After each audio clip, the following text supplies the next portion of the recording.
mare oyai kuzoti bater mare oyai mare oyai mare oyai kuzoti bater mare oyai mare oyai mare oyai kuzoti batira.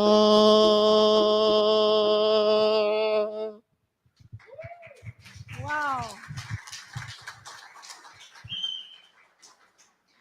Boa noite a todas e a todos. Sejam todas e todos bem-vindos para esse momento singular para a teologia brasileira. Nós estamos muito felizes com a presença de todas vocês, pessoas que têm o coração aberto, né, para receber essa alteridade, né, que vem de tão longe, fecundar nossas teologias. Muito obrigada ao grupo por evocar a nossa ancestralidade nessa noite. Meu nome é Cleusa Caldeira, eu sou teóloga, sou formada aqui na Faculdade Jesuíta, com doutorado e pós-doutorado nessa casa, e é com grande honra e alegria que eu retorno agora, né, à FAGE, com minhas irmãs e meus irmãos negros, negras, africanas e africanos. E para começar, então, eu quero convidar para sentar-se aqui, nesse auditório, a nossa querida e poderosa professora doutora Musa Dube. Quero convidá-la e vamos saudá-la, né, com palmas.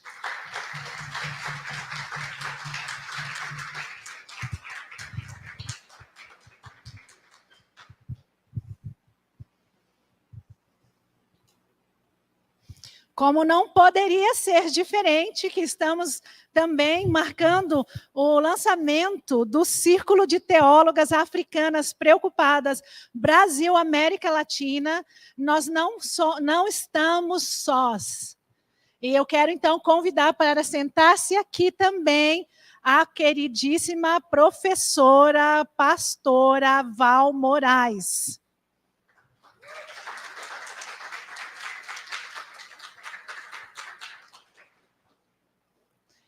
Eu não combinei ainda com ela, mas o Círculo, ele é ecumênico e interreligioso. E o nosso trabalho também, na nossa militância, é de enfrentar o racismo religioso. A intolerância religiosa para com as religiões de matriz africana. E eu quero fazer o convite, eu já tinha falado com a pastora Val, de convidar a nossa irmã, a nossa mãe, Vilma, para estar conosco, para representar aqui as religiões de matriz africana.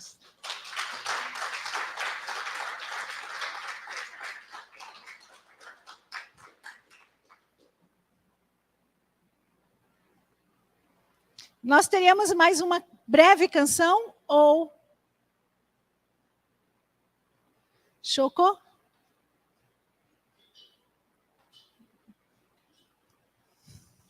Vamos tocar... Depois...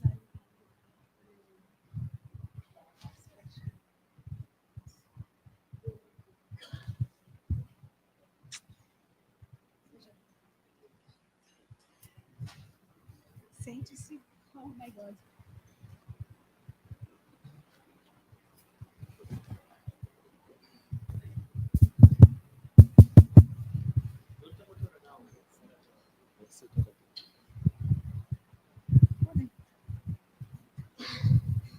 Então, boa noite. Agora, antes de começar as apresentações, tenho que invocar os nossos espíritos africanos, para ajudar-nos a entender e para eles também explicar as coisas. Então, a música é Mondoro Zinono Amunazabe, que as ancestrais que bebem as águas nos rios mais espíritos. Então, todos de nós vai ser Mondoro, Mondoro, Mondoro. Zinono Munazabe, Mondo, Zinono Munazabe, Zinono Munazabe, Mondo, Zinono Munazabe, Zinono Munazabe, Mondo, Zinono Munazabe, Zinono Munareva, Mondo, Zinono Munazabe, Zinono Munazabe, Mondo, Zinono Munazabe, Zinono Munareva, Mondo, Zinono Munazabe, Zinono Munazabe, Mondo, Zinono Munazabe, oh,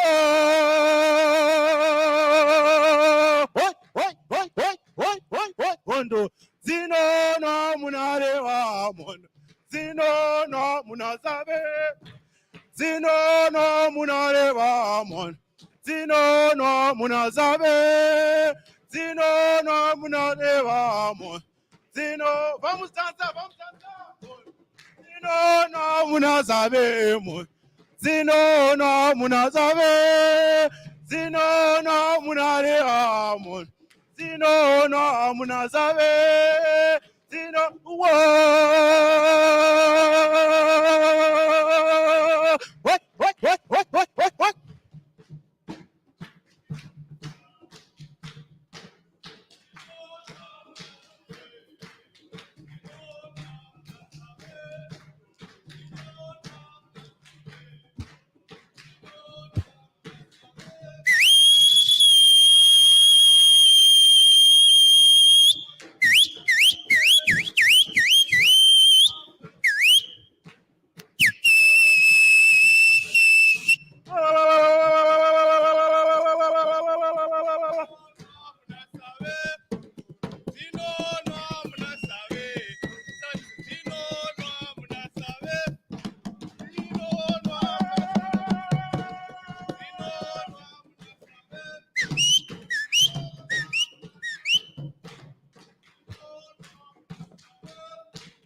Muito obrigado, muito obrigado, muito obrigado, muito obrigado.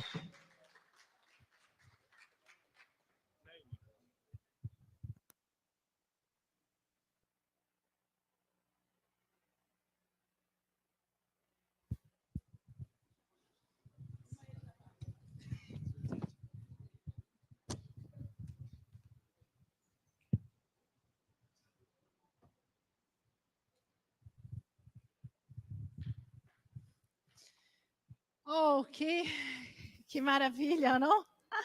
Para nós que, quando escutamos o som do tambor e nós reconhecemos que esse som vem de muito, muito longe e de muitos, muitos anos. Não? É a nossa ancestralidade nos convocando para nos posicionarmos nessa sociedade racista, patriarcal, androcêntrica, misógina.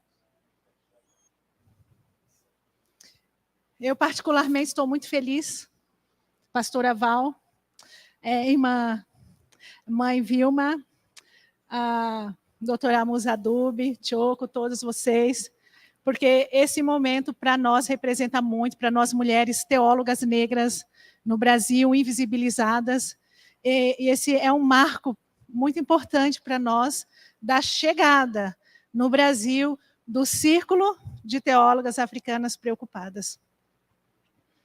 Então, eu queria fazer uma breve apresentação do que vem a ser o Círculo, porque a professora doutora Musa Dube também está aqui na figura de representante do Círculo de Teólogas Africanas Preocupadas. Este é o logo oficial do Círculo, como vocês podem constatar. Um breve histórico do Círculo. O Círculo de Teólogas Africanas Preocupadas foi lançado em 1988 em Legon, Gana, por Messiamba, a teóloga ganesa Messiamba Oduyoye e mais 69 mulheres de vários países africanos e da diáspora africana. A Oduyoye é a principal fundadora e ela procurou estabelecer um espaço. Esta é Messiamba Oduyoye. Hoje ela está com 91 anos de idade. Eu tive o privilégio de estar com ela em Gana neste ano. Ela, Oduyoye, então, é a principal fundadora do Círculo de Teólogas Africanas Preocupadas, e ela procurou estabelecer um espaço transformador para as mulheres africanas e também afrodiaspóricas, para pesquisarem, escreverem e publicarem sobre questões de gênero, religião. Depois de perceber que estas últimas eram frequentemente usadas para marginalizar e justificar o status das mulheres como cidadãs de segunda classe. Quem somos nós? Identidade e agenda do Círculo. O Círculo de Teólogas Africanas Preocupadas, doravante Círculo, é uma associação acadêmica pan-africanista de mulheres que pesquisam, publicam e interagem com comunidades em assuntos relacionados a gênero, a religião, teologia, ou seja, todas as religiões residentes no continente africano e que afetam as mulheres de ascendência africana nas diásporas africanas. Os capítulos ativos, né, cada país tem seu capítulo, e os membros do Círculo são provenientes de 29 países, 3 dos quais estão na diáspora, Reino Unido, Estados Unidos e o mais recente, o Brasil. Seus membros registrados são aproximadamente 1.000 mulheres associadas. São, em grande parte, acadêmicas, líderes religiosas, estudantes de religião e apoiadores, homens, mulheres, que apoiam e que têm interesse também no Círculo. Homens e mulheres de todas as religiões e de todas as etnias.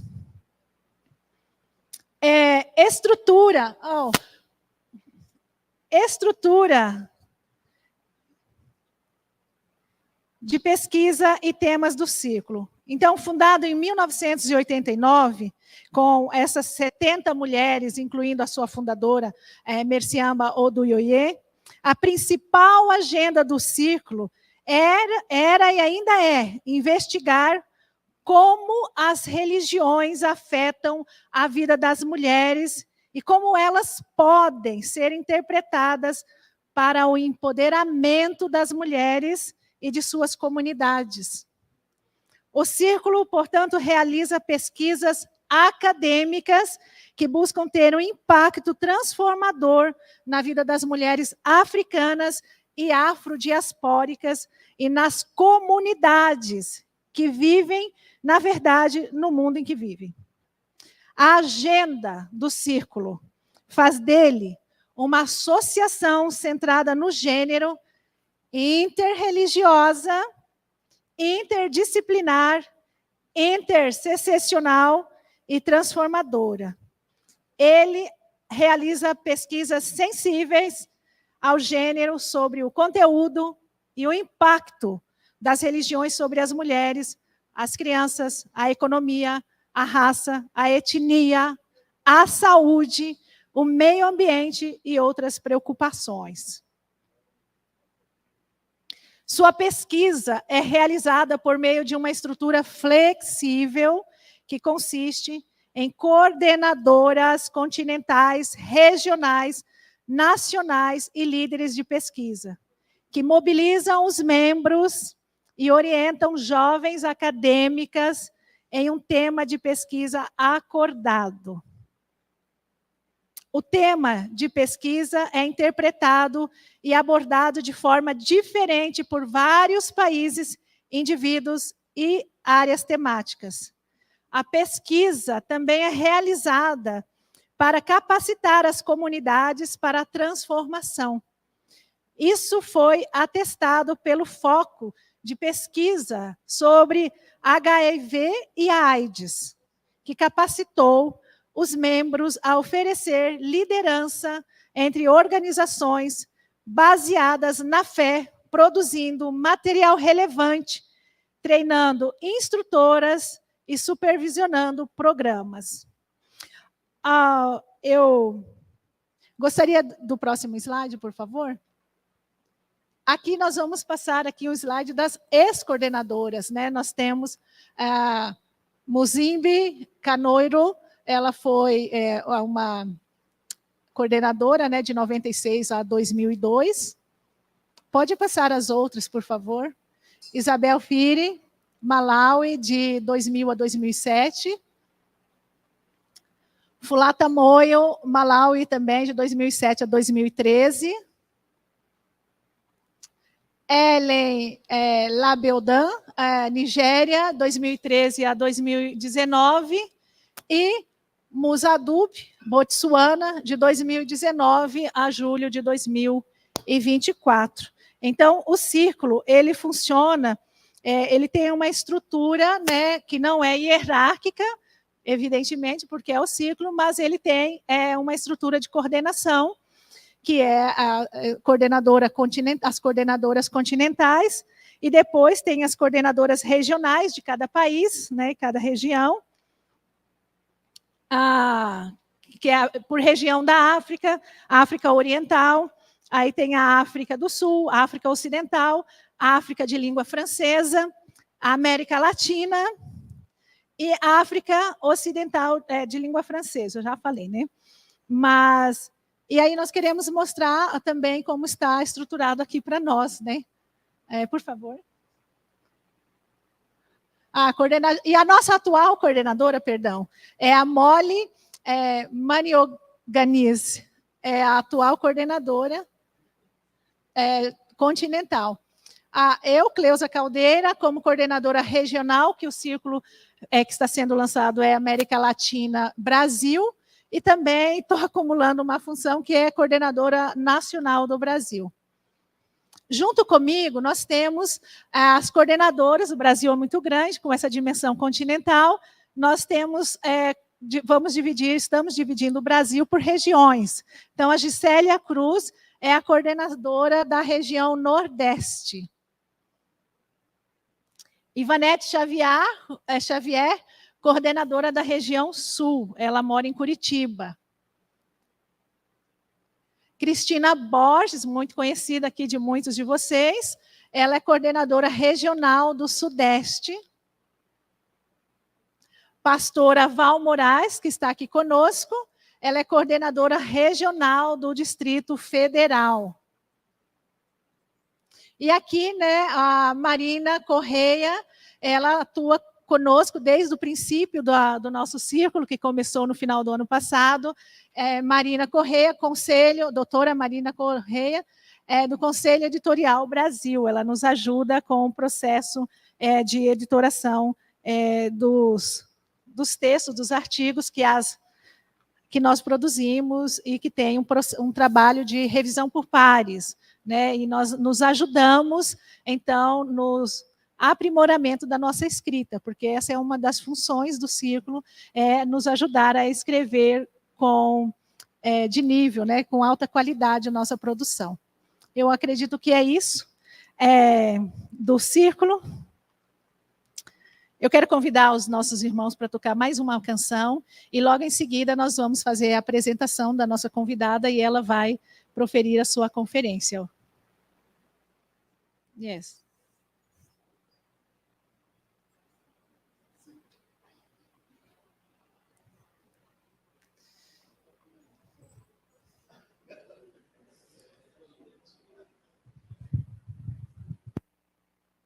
Essa aqui vai ser uma música congolesa. Então o Bertrand até vai...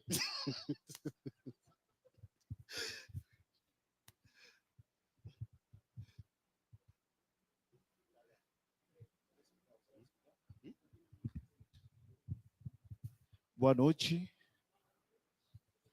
Agora vamos cantar uma música de ofectório em Lingala, Zambe, Yamba, Mabonza, Mabiso. Isso quer dizer que Deus acolhe as nossas oferendas. E nesse contexto, vamos oferecer as nossas vidas para Deus.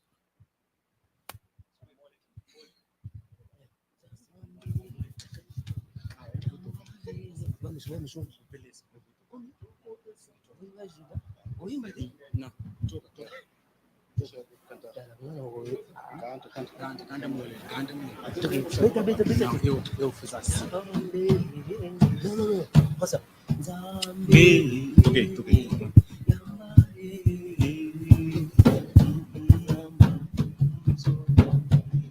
Zambe,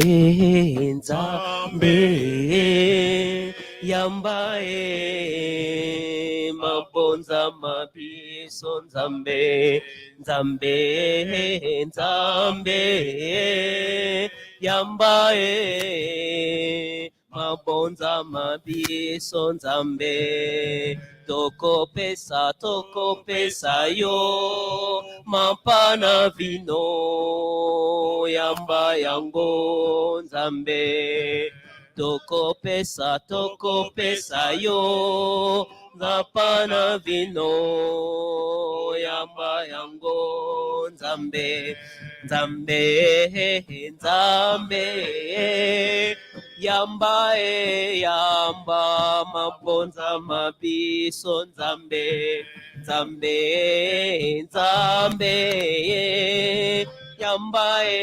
Yamba, Mabonza, Mabiso, Zambe.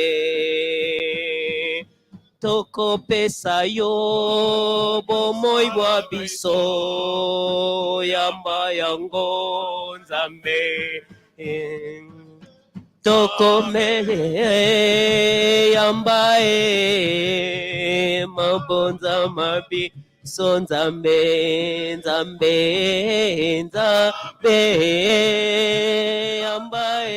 Yamba, Mabonza, Mabiso, Zambe. Toko pesa yo, Bomoy Wabiso, Yamba yango, Zambe. Toko pesa yo, Bomoy Wabiso, Yamba yango, Zambe.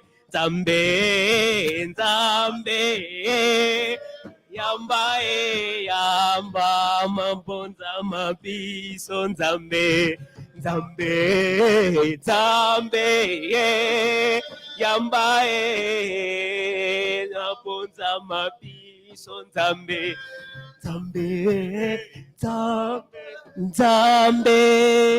Yamba, Mabonza, Mabiso, Zambe.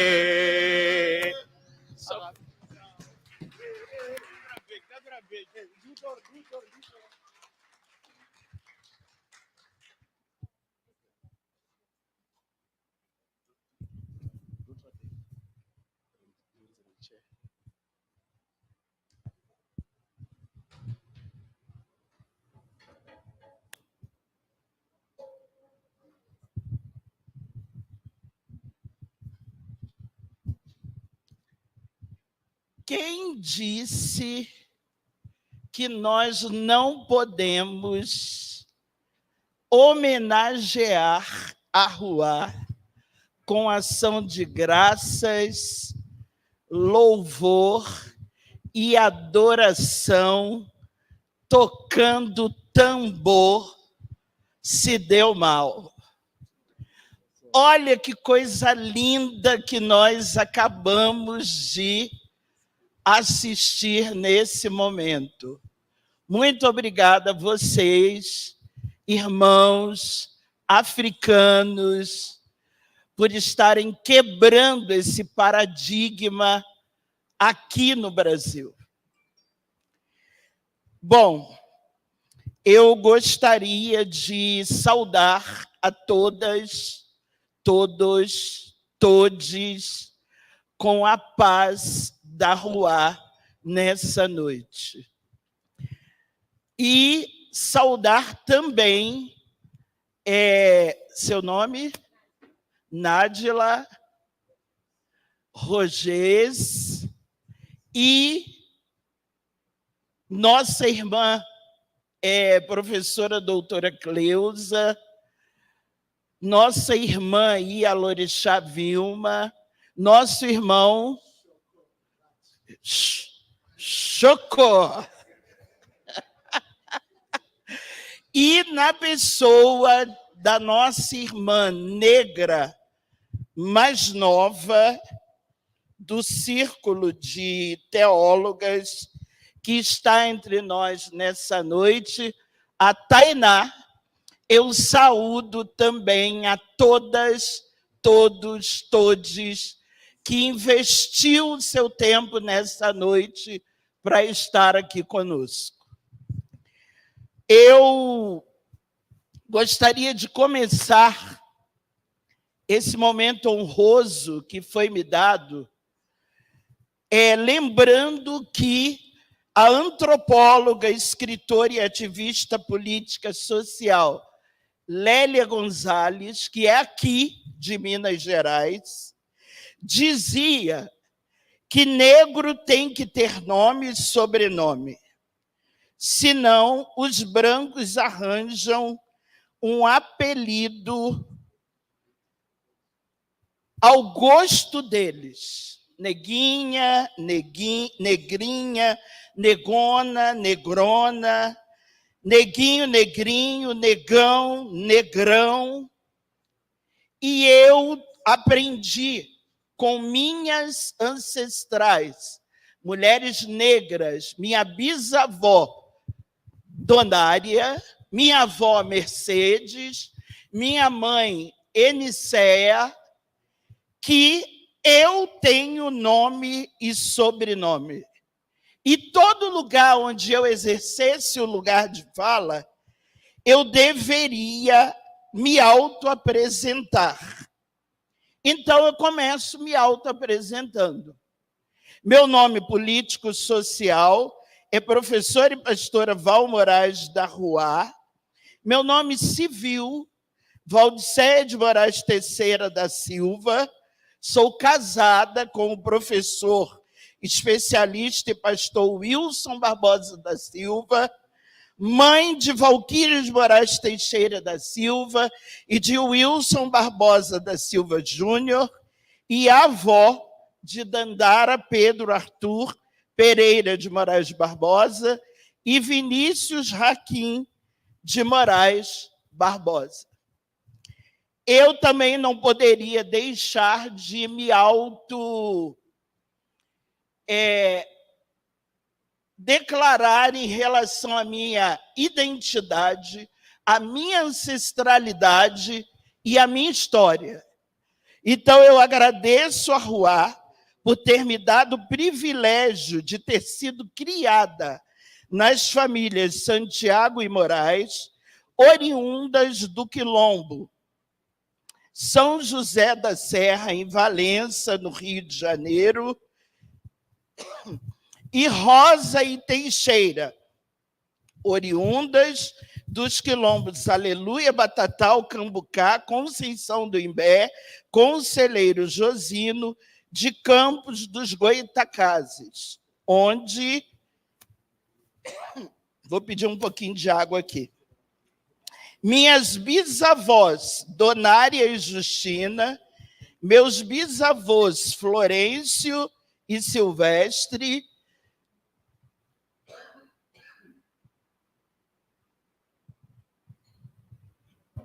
Obrigada, mãe. E onde eu estou, achei.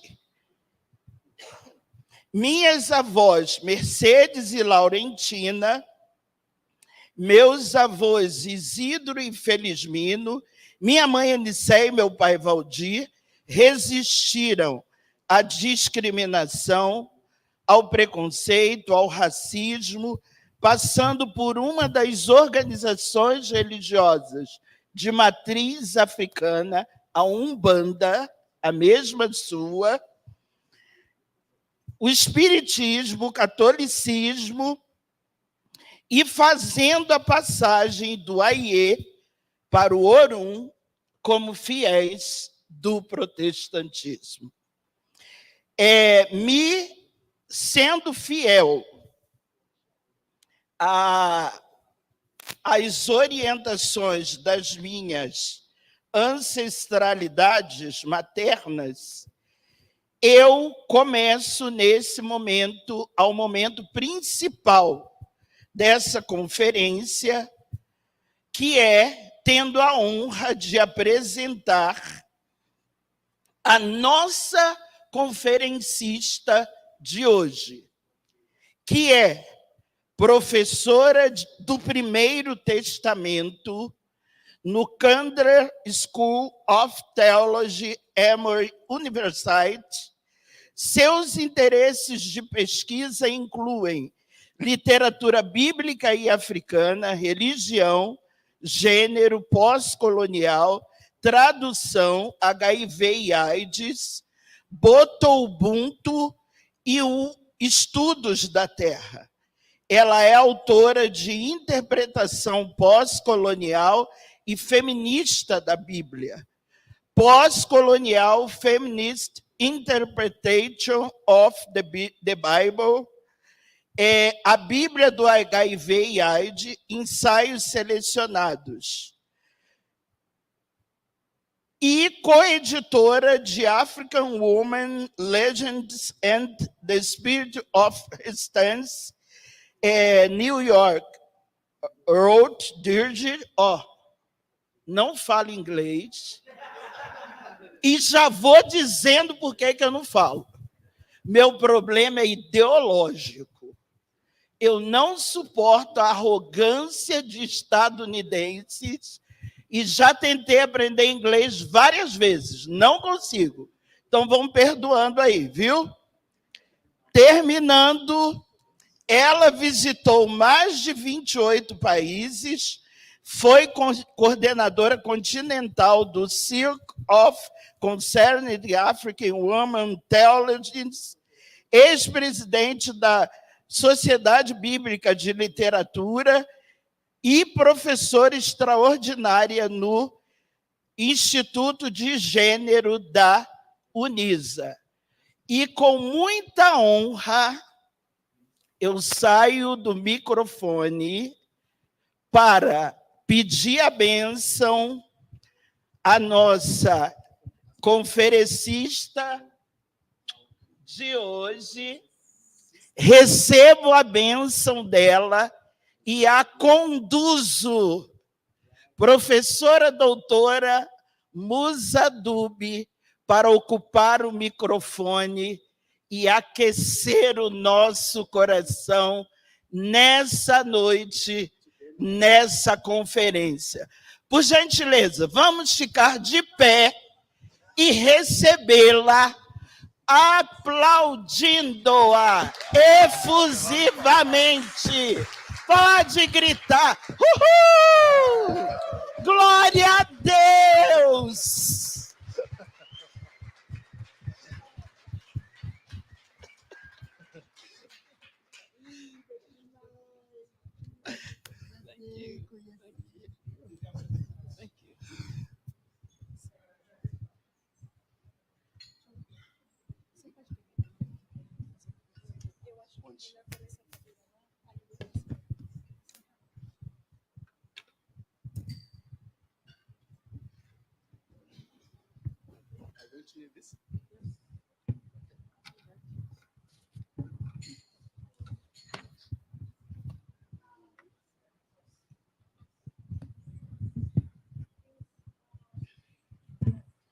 Good evening, Good evening.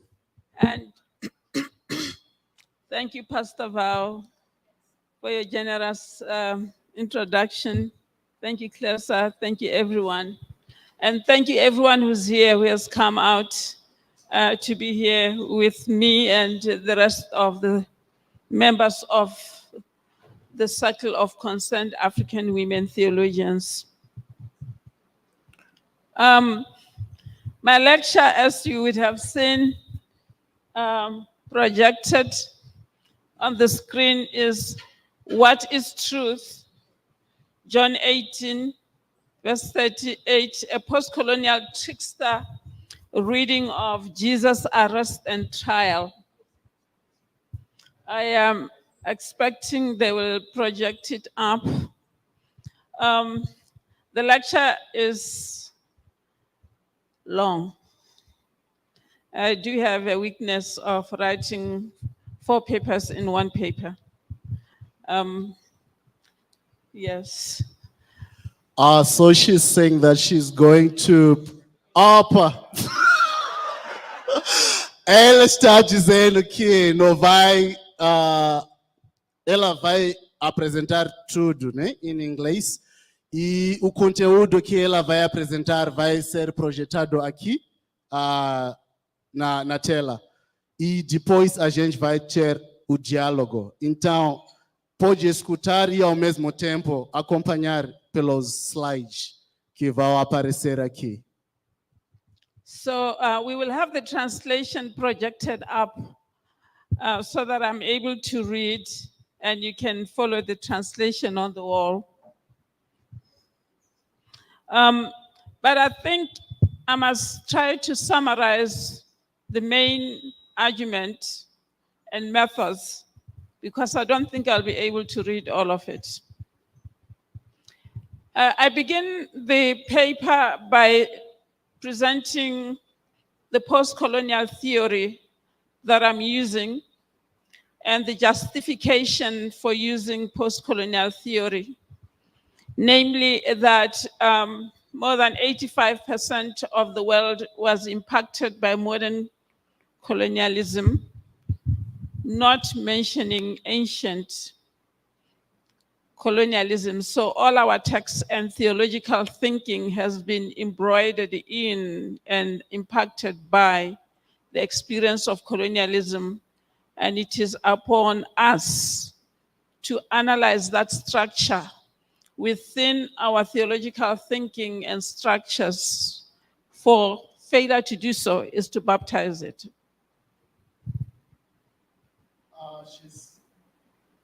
Ela está...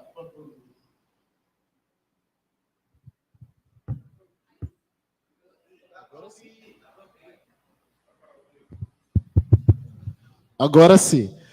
Então, ela está dizendo que a leitura dela vai ser a partir de pós-colonialismo. Então, vai ler o trecho de João, que é apresentado aqui, sobretudo a paixão, a partir dos lentes da leitura pós-colonial, sobretudo histórica e sociológica. So the second part of my paper will then move to read the arrest and trial of Jesus.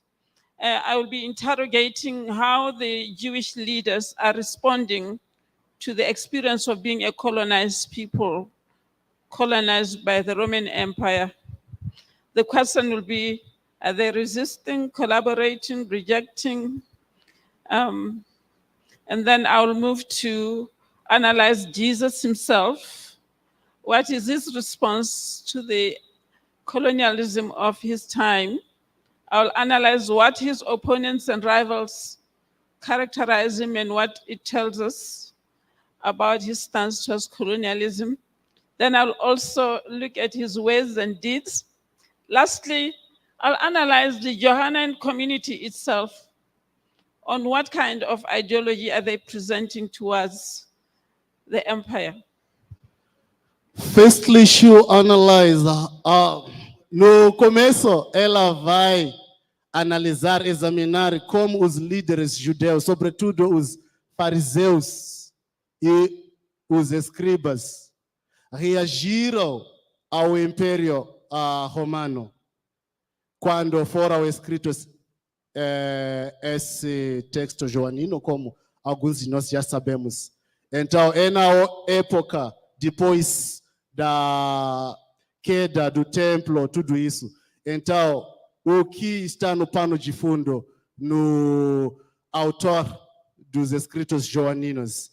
Então, primeiro, ela vai analisar o que os líderes judeus, como os sacerdotes e todos, os líderes do templo, já não existiam mais. Agora eram os fariseus que estavam no controle da sociedade. Então, o que eles reagiram perante ao Império Romano?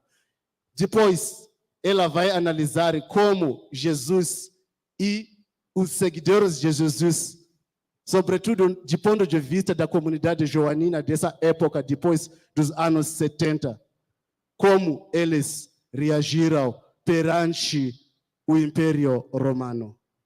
So I will be using primarily post-colonial theory, ideological criticism. I'll do a very close analysis of the text from a narrative point of view, while I'm assuming also to some extent historical criticism. So those are the frameworks of my reading of the arrest and trial of Jesus.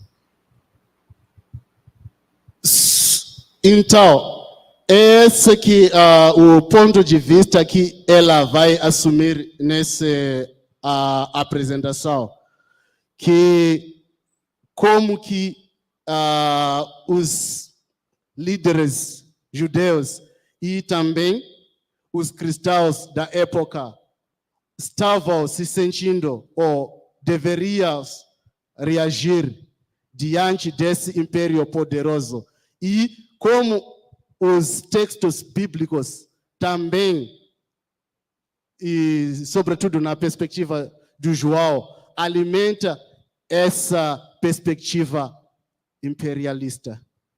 I think that gives us the framework of what the paper is doing.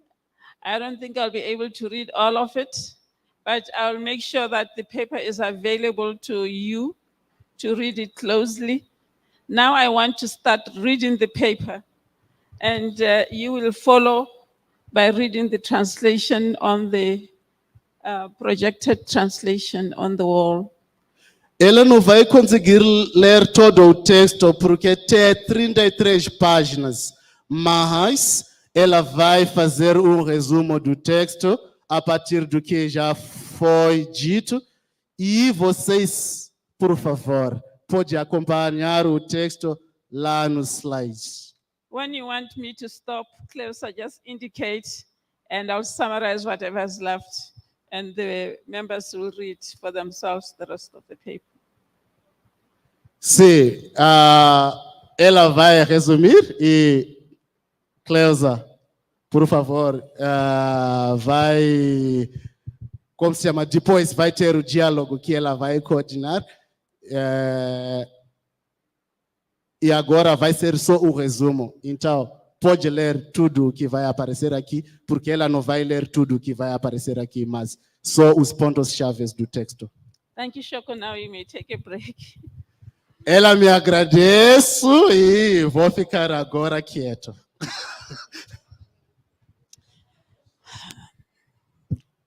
As a child of Zimbabwean migrant who relocated to Botswana when Black people were dispossessed of their land, my historical context is post-colonial. Like other two-thirds world population, modern imperialism has remained a narrative woven in our bodies, spirits, mind, and lands, ever demanding to be read and interpreted. A post-colonial framework of reading is thus the art of wrestling with the past and the present in the quest to glean our shared futures, change and healed futures. Post-colonial and literary theories describe a myriad ways of reading that explore how imperialism was imposed on various nations and populations and time, its impact on the colonized population and lands, and how the colonized responded, resisted, collaborated, and survived.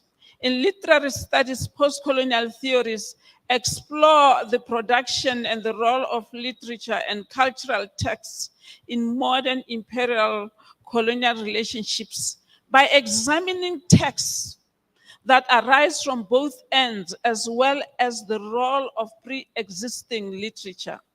The application of post-colonial theories to biblical literature falls within the latter. For most two-thirds world population, biblical literature was pre-existing literature that came with modern colonizing powers and was received by the colonized subjects of the Christian empires. Consequently, in biblical studies, post-colonial ways of reading examine, among many numerous ways, how biblical texts were used in modern times to endorse or to resist or to reject or to collaborate with imperialism. By interrogating the ideology of ancient biblical texts, the intersection of colonizing ideology of ancient and modern times, and the use of biblical texts in imperial contexts, the intersection of colonialism with gender, with race, and the construction of identities and the representations of the other in colonial literature. A post-colonial approach may examine the social location and interpretation of the colonizing, the colonized, the displaced, the diaspora people, and the contemporary biblical readers in relation to the imperial colonial power struggles of both the past and contemporary times. It may also examine the context of the production of biblical texts, the imperial movements of ancient times, by looking at how the biblical nation or Jews resisted, rejected, collaborated with various imperial movements of their time, and how these embedded textual positions functioned in modern imperial colonial contexts for supporting imposition or supporting resistance or collaboration with imperial forces. A major part of post-colonial studies investigates the contact zones, the boundaries, the border crossing, the border patrol, the in-between spaces, or the third space created by the collision of the colonized and the colonizer, which inevitably begets hybridity and mimicry. In some, post-colonial theories examine the intertwinement of international histories by highlighting the international geographies of domination, subordination, and resistance through placing cultural texts at the very center of imperial colonial power struggles. Biblical texts and their readers, that is you and me, of various times and places, are therefore not exempt. In fact, they're at the very center of it.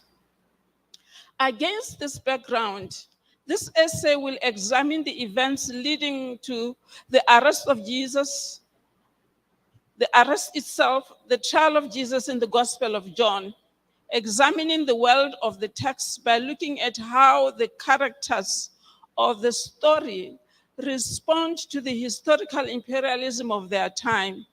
The latter will also involve looking at the characterization of Jewish leaders, Jesus himself, and the Johannine community around the time of the Gospel's finalization. Therefore, the presentation of Pilate and other Roman leaders in the Johannine narrative must be viewed as relevant for the later audiences, as Jesus is remembered within the later Johannine situation, while rooted in an earlier memory. Since all texts are always ambiguous and complex, far more than any reader's discernment, it is important that I should state my guiding questions, which also constitute the limitation of my talk and its findings. My guiding questions here shall be as follows. First, are the Jewish leaders of the Johannine Gospel collaborating or resisting or rejecting the Roman Empire's rule? In short, I seek to investigate the standpoint of the Jewish leaders towards the empire as presented by John's Gospel. Second, what is the standpoint of Jesus and the Johannine community, who are the producers of the Gospel of John as we have it? Are they collaborating, resisting, or rejecting the Roman Empire? Third, does the ideology that informs their movement resist, embrace, or collaborate with imperialism? In asking these questions, I shall be dealing with both the historical world of the text and the world within the text. Clearly, this means that I shall be reading on and through the text. I shall be reading in front and behind. I shall be interrogating the narrative devices of the text and what they tell us, while at the same time working on a very strong assumption that the narrative arises from a particular historical world, an imperialized context or a colonized context. While I do not equate the narrative with historical facts, I nonetheless assume that the history informed the narrative, or that informed the narrative of John's Gospel. So John's account may still inform awareness of the Jesus history behind the literary text. I am particularly interested in the historical context of the Roman imperialism and how it informed the construction of the Johannine Passion. In short, my post-colonial approach reads the text as both the mirror of and the window to the past. My questions are informed and motivated by the experience of modern Christian nations who worked hand in glove with modern imperialism and their leaders and nations. Overall, I am largely driven by the quest to understand why the modern Christian nations and churches were unable to name imperialism as unacceptable, evil, and exploitative structure, both then and now.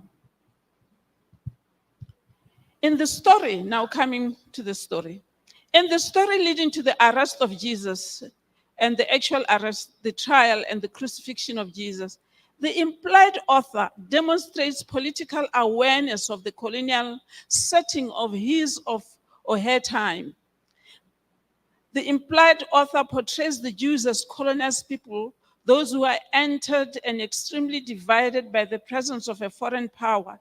Hence, we find the followers of Jesus on the other hand and the followers of Moses on the other hand.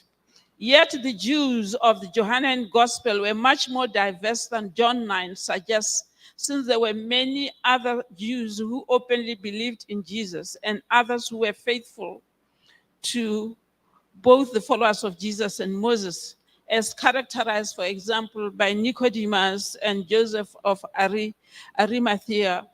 In the colonial context of the gospel, both the followers of Moses and those of Jesus, they are wrestling to define what amounts to the proper practice of Judaism in a context that has now been shaken by the Roman Empire.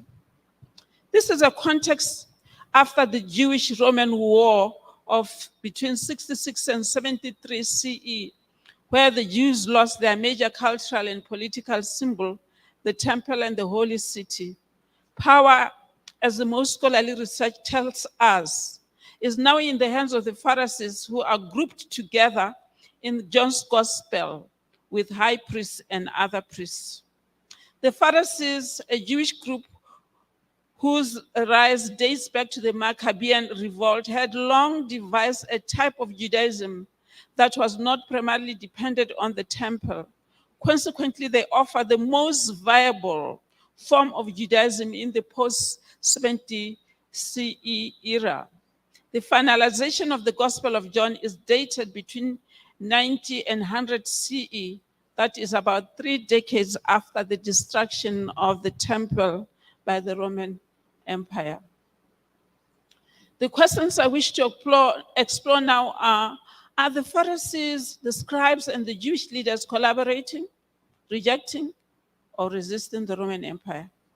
Is Jesus and the Johannine believers rejecting, resisting, or collaborating? These questions shall now be examined in relation to the passion of Jesus in their given order. In John 11, verses 47 up to 51, the reader discerns concern about living with and under the imperial powers. The imperial colonial context is confirmed as real. National Jewish leaders are characterized as concerned that everyone will believe in Jesus and the Romans will come and destroy both our holy place and our nation. Verse 48. Of course, since the Johannine Gospel was written decades after the destruction of the temple, this verse is an interpretation of the arrest and crucifixion of Jesus in the light of the empire. Members of the Johannine community that present to us the Johannine narrative are placing the Roman imperial context at the center of the Jewish leaders' decision to arrest and have Jesus sentenced to death. The leaders are depicted as fully aware of the violent means of the Roman Empire when it comes to anyone who challenges their power. Jesus' rising fame would indeed be one such case, should it come to the attention of the Roman Empire.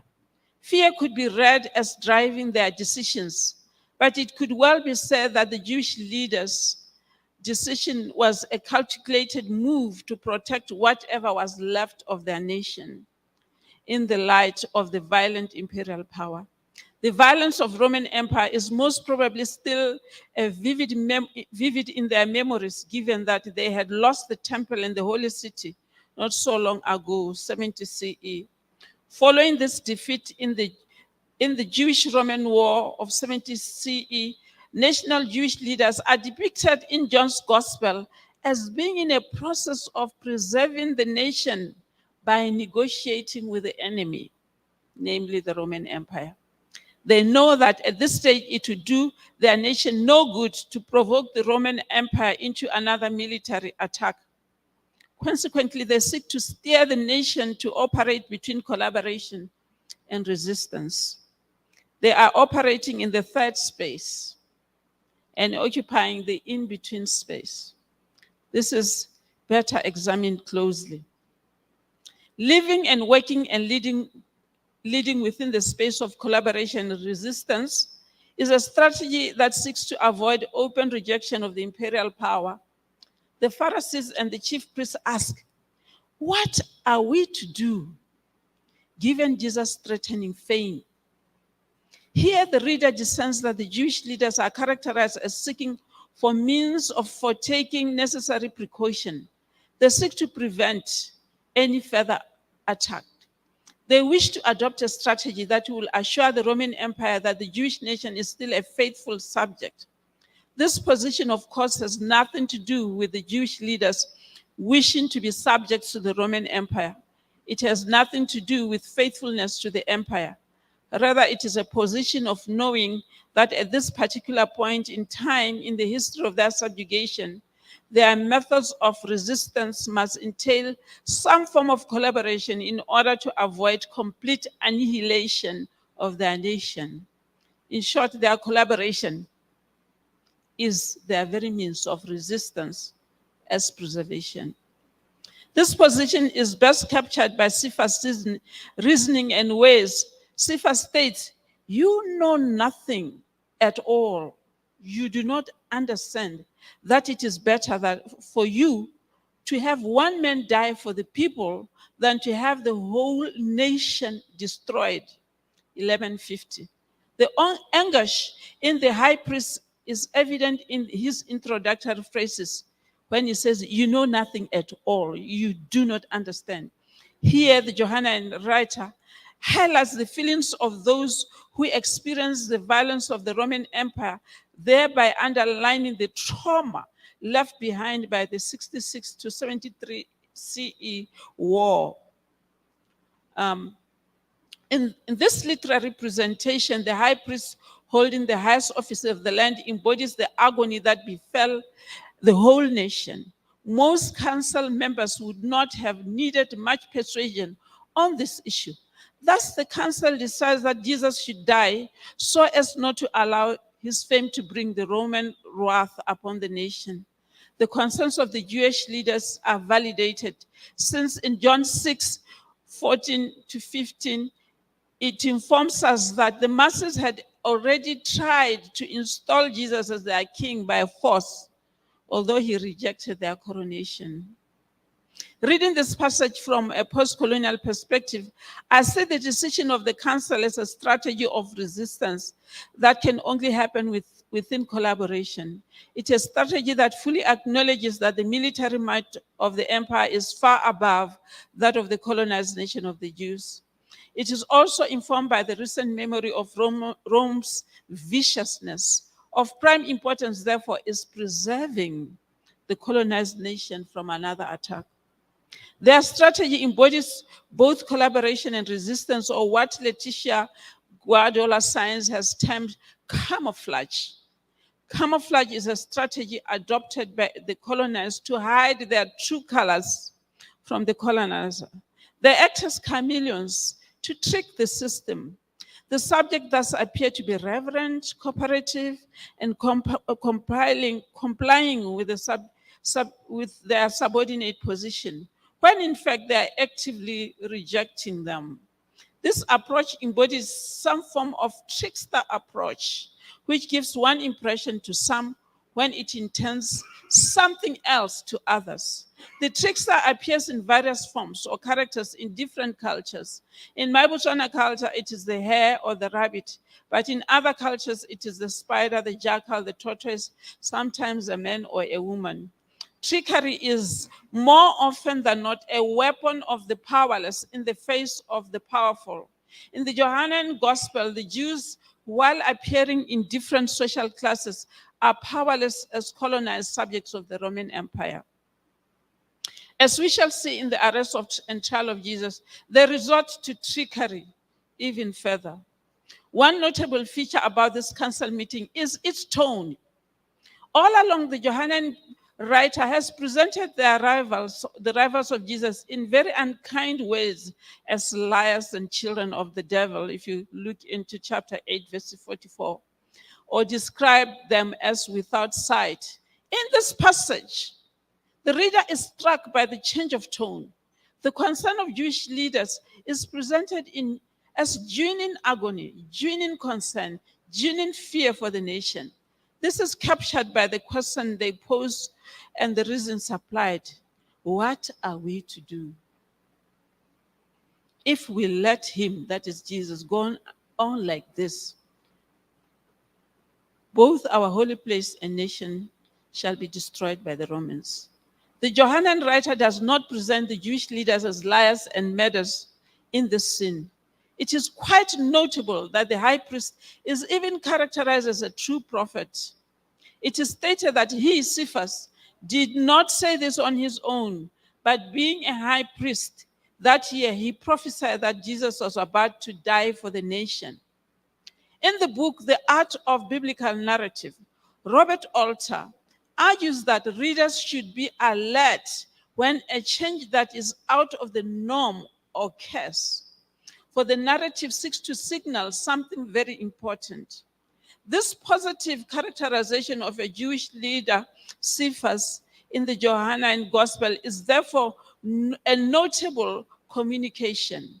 I read this positive presentation as indicating that both the followers of Moses and the followers of Jesus are under the same yoke of oppression, and that they are all bound by fear when it comes to Roman occupation and oppression. Both parties agree that the Roman Empire is capable of destroying them, and they have a good reason to suspect that Jesus' fame carries political implication. This early meeting and its decision provide me as a post-colonial reader with a reading grid for interpreting the proceedings of the arrest, the trial, and the crucifixion that follow. By the time we get to the arrest, the trial, and the crucifixion, we know that whatever and however these Jewish leaders will present their case to the powers that be is driven by the strategy of living between collaboration and resistance under the colonizer, a strategy of negotiating with the enemy, in this case, the Roman Empire. It is a position of camouflage, a strategy that works through tricking the powers that be in order to survive. While Pilate, who will receive Jesus' case, remains ignorant about the real motivation of the high priest, the reader participates in the trial from a privileged position, knowing that what drives their decisions. The reader knows that it is not that they do not like Jesus, nor do not believe him, nor fail to acknowledge his potential. The reader also knows that it is not that they want or like the Roman Empire. Neither are they faithful to the Roman Empire. Rather, they are faithful to their own survival as a people in the face of a powerful and violent empire. They are concerned that should the Roman authorities suspect possible rebellion, they might just unleash again its violence upon them and annihilate their already weakened nation. The Jewish leaders thus plot and decide that Jesus should be sacrificed to save the nation. This move remains hidden to the Roman Empire, especially their representative, the governor, Pilate, who runs the trial. Yet, capitalizing on irony, the reader also has more privileged information even over the high priest, who is presented as speaking above himself through prophecy. When we turn to the arrest, in chapter 18, verses 1 up to 13, the text reminds us that the decision that was taken by the council and that it is still operative. The narrator reliably informs us that Jesus was moved from Annas, the father-in-law, to the high priest, then to Cephas, and that Cephas was, I quote, Cephas was the one who had advised that Jews that it was better to have one person die for the people, I close quote.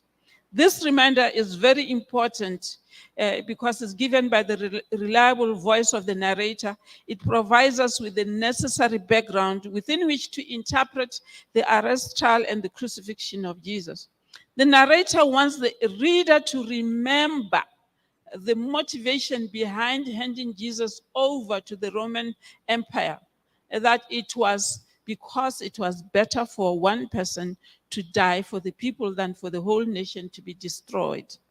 As a privileged post-colonial reader, I'm now curious to see how the Jewish leaders are going to trick Pilate into believing that Jesus is an enemy of the state without exposing their underlying motivation.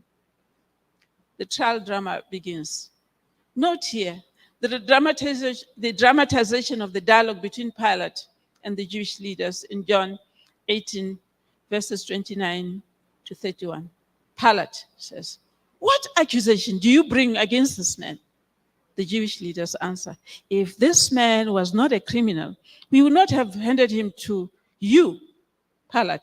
You take him yourselves and judge him according to your law." Jewish leaders answer, "We are not permitted to put anyone to death." With the background information that we have from chapter 11, 47 verse 47 to 51. The reader is not surprised that the Jewish leaders do not want to openly pronounce the crime of Jesus. Rather, they adopt an indirect way of answering Pilate's question.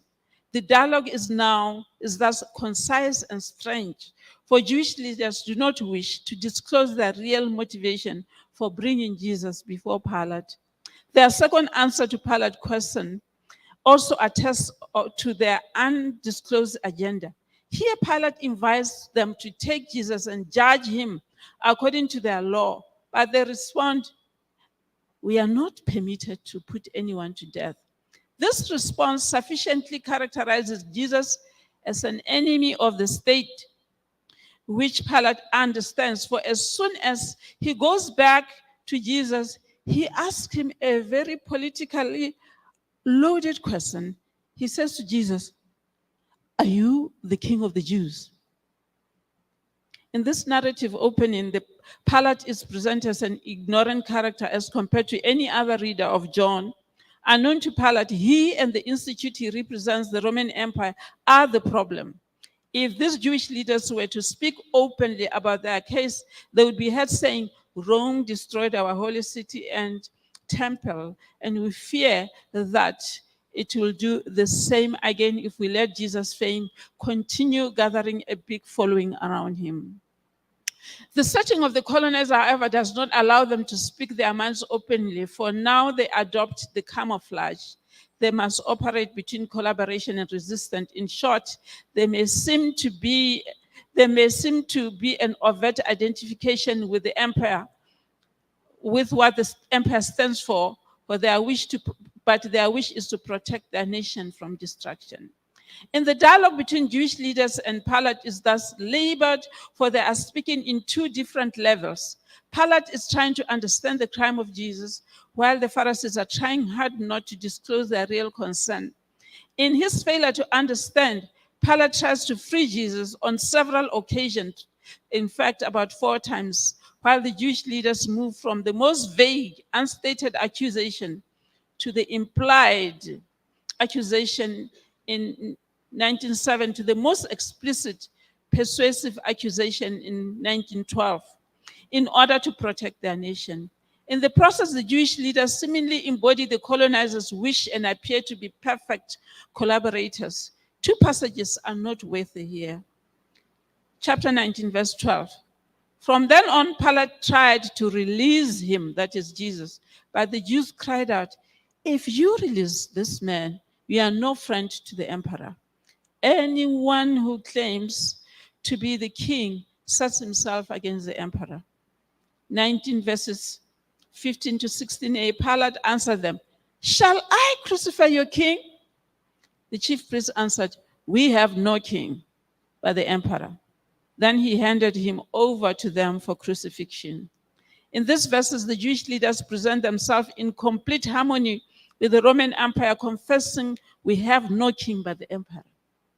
They win their case at this point as Pilate is forced to believe they are protecting the interests of Rome. Pilate is also forced to demonstrate his allegiance to the Caesar. For when he insists that he does not find Jesus guilty, the Jewish leaders keep shouting, "If you release this man, you are no friend of the emperor. Everyone who claims to be the king sets himself against the emperor." Pilate thus hands Jesus over to them to be crucified. This is the climax of the trial, as the tension and the conflict between the Jewish leaders and Jesus is resolved. From my perspective as a post-colonial reader, the actions of the Jewish leaders should be seen as actual resistance rather than collaboration. In what is seen as the most shameful moments of their lives, confessing the emperor as their only king instead of the Lord God as their only king, the Jewish leadership has won their victory, namely to protect their vulnerable nation from further devastation of the Roman Empire. Pilate has been tricked. If the Pharisees are resisting the Roman Empire within the context of collaboration, what about Jesus? Is Jesus collaborating? Is he resisting? Is he rejecting the Roman Empire? There are three ways in which I intend to assess the position of Jesus and his followers towards the Roman Empire. How his rivals characterize him by assessing his own ways and the ideology of John's gospel in general. When I assess what the rivals of Jesus say and think about him, and what they do to him in the events surrounding his arrest, trial, and crucifixion, I'm persuaded that Jesus is characterized as one who resists the Roman Empire in the text. Starting from the above concern stated in chapter 11, verse 47, Jesus' rivals fear that his fame will bring Rome's wrath upon their nation, leading to this emergency council meeting in which Jesus is sacrificed lest the nation is destroyed. Similarly, at the trial of Jesus, his rivals underline that Jesus is a figure who opposes the power of the emperor. First, when Pilate offers them the choice between Jesus and Barabbas, a bandit or another insurrectionist, they choose Barabbas over Jesus. Their choice suggests that Barabbas is less dangerous than Jesus, insofar as challenging the Roman Empire is concerned. When this fails to catch Pilate's attention, they play two other cards that further characterize Jesus as one who is resisting the Roman Empire. They say, he ought to die because he has claimed to be the Son of God. Verse 12, they say, everyone who claims to be king sets himself against the emperor. The first quote comes from the Jewish perspective, where the expected Messiah and liberator was also regarded as the Son of God. The second statement explicitly characterizes Jesus as the one who resists the empire. He sets himself against the emperor, they say. He's an enemy of the emperor, a rival who should be eliminated by all the faithful subjects of the emperor. Indeed, Pilate is forced to show his allegiance to the emperor, compelling him to politically to hand Jesus over to be crucified. Both statements are therefore in agreement with one another and with the scenario in John 11, 47 to 51, which categorically claimed that if Jesus is not eliminated, his fame will bring the wrath of the Roman Empire to the nation. Relying simply on the words of his rivals, Jesus' stance towards the empire seems quite revolutionary. It entertains no tolerance for the colonial oppression, no collaboration. This is how his rivals present him. However, is this position backed up by the words of Jesus and the ideology of John's gospel? Let us examine some of the specifics of the dialogue. Scene 2, Pilate turns to Jesus. In the dialogue between Pilate and Jesus, John's stance towards the empire becomes clear. Pilate to Jesus, are you the king of the Jews? Jesus answered, do you ask this on your own, or did others tell you about me? Pilate says, what have you done? Jesus, my kingdom is not of this world.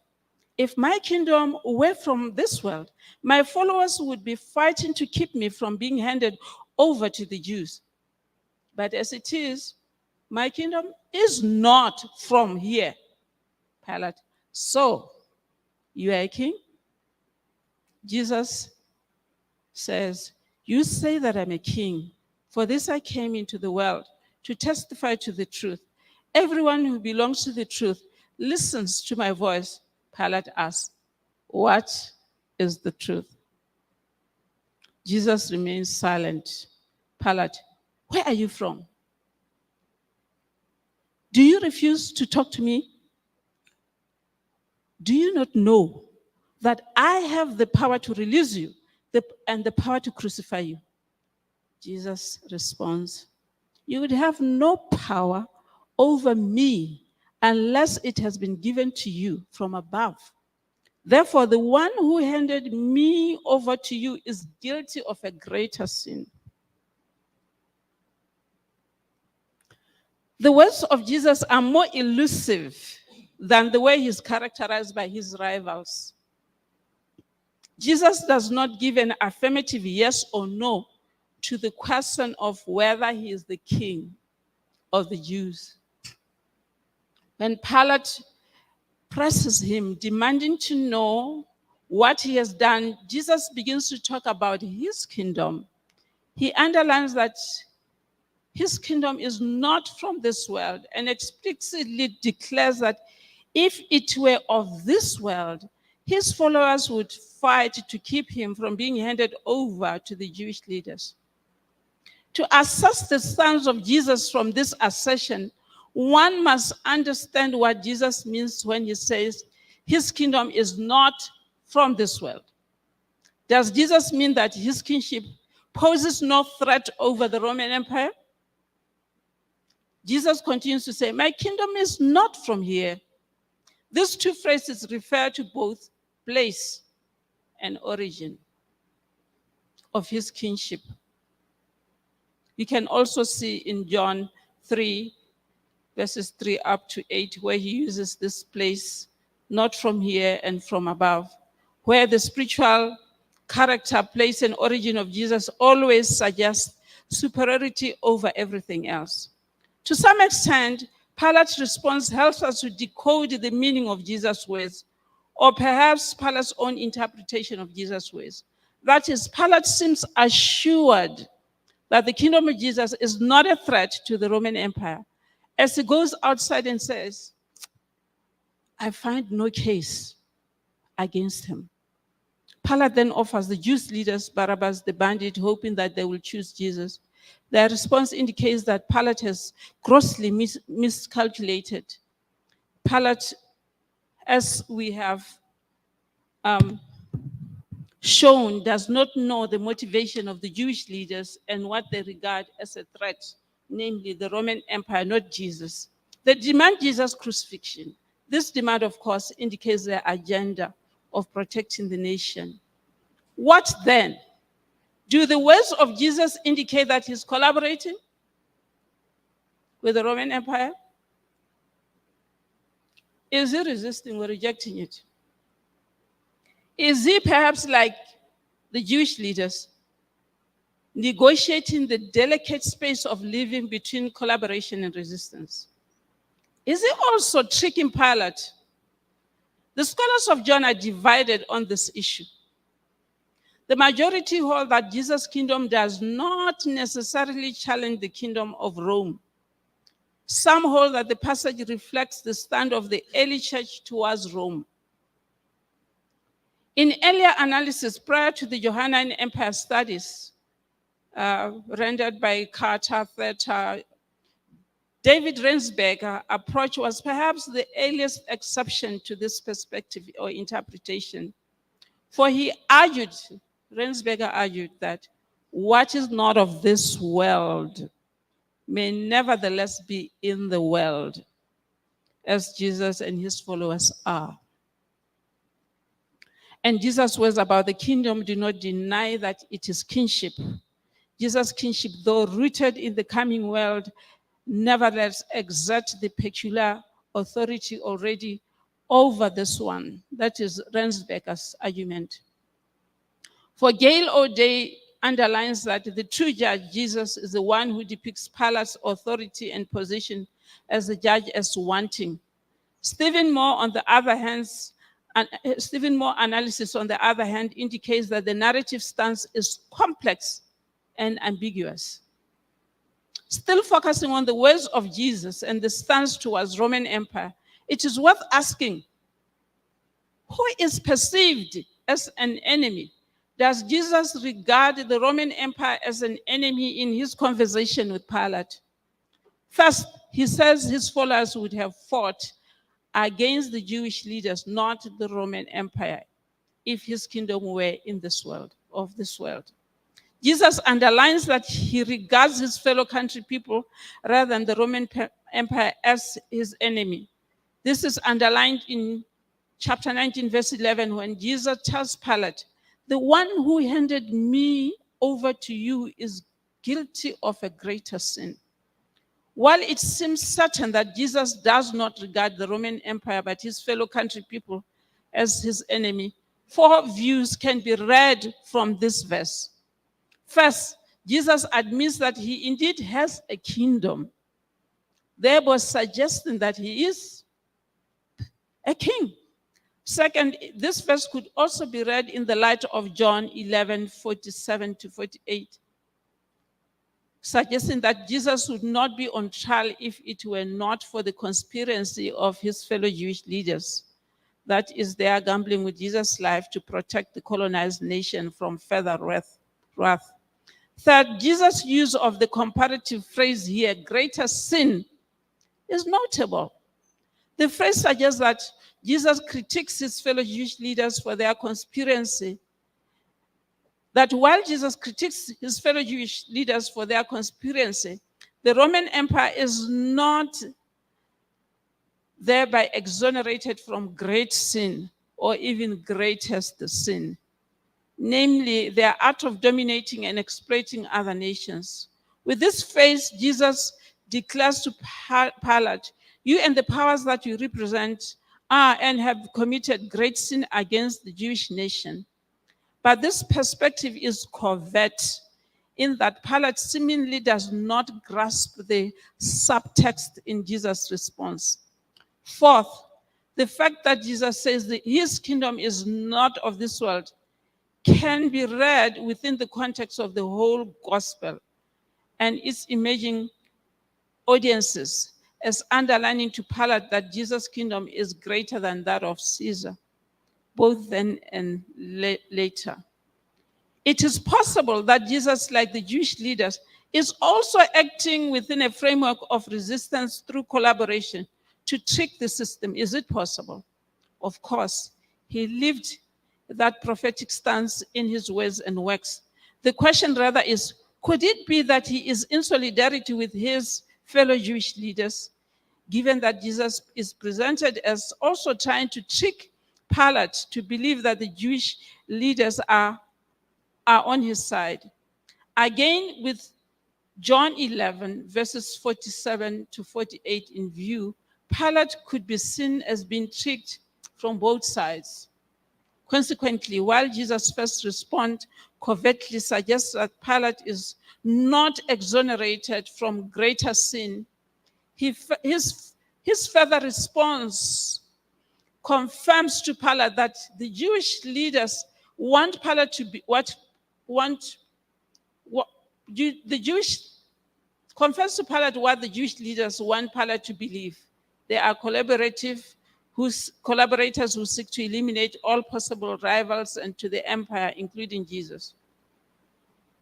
This confirmation, however, does not necessarily place Jesus on the side of Pilate, but rather on the side of his fellow Jewish leaders in tricking Pilate through the assurance that his kingdom is not threatened. Consequently, Pilate, and by extension Rome, are seemingly presented as a friend rather than an enemy, as articulated in 1911. Here Jesus tells Pilate that you would have no power over me unless it had been given to you from above.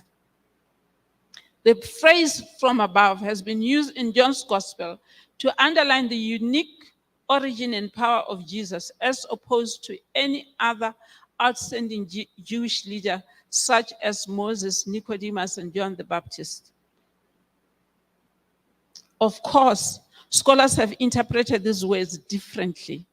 The idea that the power of the empire has the same source and place of origin as the power of Jesus strongly puts Jesus together with the collaborators, given that the Gospel of John insisted that he, Jesus, is the one from above and the only one who's able to reveal God to us. It is disturbing that it is suggested that the power of Pilate may also have been given from above. Pilate and the institution for which he stands for are seemingly recast, therefore, into benign power. However, the reader once again is reminded of the real concern. Jesus' fame is seen as a genuine potential threat to the imperial rule, and Jesus' fame is seen as a genuine potential threat to the imperial rule, and Jesus' name names it as such as a greater sin. This leaves the reader noting that Jesus, like the Jewish leaders, is working within a paradigm of collaboration, resistance, trickery. Pilate is seemingly tricked from both sides of the Jewish groups, the disciples of Moses and the disciples of Jesus. The motivation of the Johannine writer seems deeper, for it is suggested that even the high priest was speaking above himself when he suggested that Jesus must die for the nation. John 11, verses 51 to 50 elaborates that Cephas did not say this on his own, but being the high priest of that year, he prophesied that Jesus was about to die for the nation, and not the nation only, but to gather into one the dispersed children of God. In this claim, the Johannine writer and the community also choose to interpret the death of Jesus at another level. According to Gail O'Day, Cephas' words are not simply the political realism he intends, but are inspired, although unintentionally, prophecy about the true meaning of Jesus' death. The fourth gospel uses it to show how power of priesthood can witness to the truth of Jesus even as it works to actively suppress it. For Raymond Brown, the Johannine writer sees this to mean that Jesus will die on behalf of the nation, and indeed to gather even the dispersed children of God and make them one. What about the ideology of domination in John, then and now? Examining the ideology of John's gospel towards the other, their lens, is equally important for interrogating the stance of Jesus and the Johannine community towards imperialism. According to Edward Said, at the very basic level, imperialism means thinking about, settling on, controlling land that you do not possess, that is distant, that is lived on and owned by others. In my paper, Savior of the World, I argue that if one locates the Johannine community within the setting of the colonized, the text does not only reflect conflict and competition among the local groups, it also assumes Johannine narratives. It also assumes Johannine narrative designs about that propound imperialism ideologies. In its strategy of elevating Jesus above any other cultural figure amongst the Jews and in the world, for instance, is a colonizing ideology. In John, we find that the authority of Jesus is emphatically heightened over all cultural figures of note and their earthly spaces of authority through constructing the spatial origins of Jesus as from above, from heaven, and emphasizing that no one has ever seen or heard God except for Jesus, who descended from the Father or from heaven. The function of out of this world spatial origin of Jesus, however, is to take control of this world. In my analysis of John 4, 1 up to 42, I found the gospel writer also peddling colonial ideology, which gave Jesus power over other cultures, other stories, other religions, spaces, and institutions by elevating him above all and declaring him to be Savior of the world. A title that was used for the emperor. Upon Jesus' death, the transference of power to the disciples, his disciples, gives them the power to travel into other cultural worlds and spaces with the same power and method of devaluing and subordinating difference, while elevating Jesus as above all. An ideology that closely befriends and supports an alternative form of imperialism. Such an imperial ideology is definitely not helped by regarding Pilate as one whose power also originates from above. In short, with Jesus not making an explicit condemnation of political economic imperialism, and with Jesus and his disciples giving themselves power over all cultural spaces, geographical spaces, the ideology of John is independently and thoroughly imperialist. I'm going to move to the concluding paragraphs.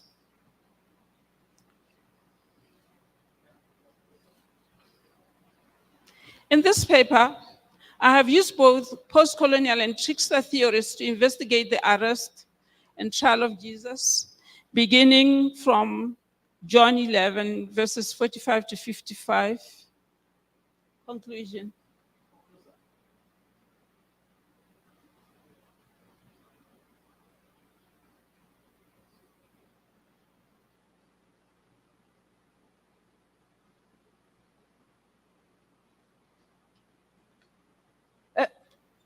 Little bit up.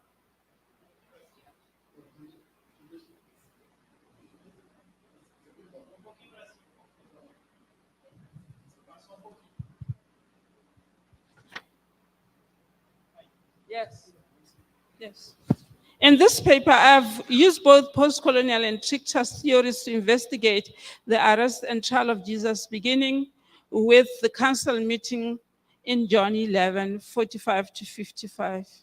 My argument holds that the Jewish leaders are occupying the in-between space in their colonial context as subjugated people. They know and they fear the might of the Roman Empire. Their strategy of resistance in this particular context is characterized by trickery, which wears the cloak of collaboration while seeking survival strategies for a nation that has already been weakened by the empire and continues to live in the shadow of the same. Cephas and the Jewish religious leaders are shown to be resisting the Roman Empire by appearing before the governor Pilate as supporters and firm friends of the Roman Empire. Their interests and commitments, however, are elsewhere. My analysis of John's gospel has shown that Jesus' fans and opponents characterize him as a threat to the empire. In my analysis, I found it hard to prove that Johanna and Jesus openly resisted the imperial power of his time. Rather, Jesus says, "My kingdom is not from this world. If my kingdom were from this world, my followers would be fighting to keep me from being handed over to the Jews. But as it is, my kingdom is not from here." On its own, this statement could be legitimately seen as resistance towards imperialism, as Reinberger and others argue. What makes this argument difficult to sustain is the characterization of Jesus in John, the so-called high Christology. The characterization of Jesus as from above and above all propounds its own ideology of colonization of other cultures and spaces, and thus legitimates the Christian move to colonize other nations and other cultures. Thank you very much for listening.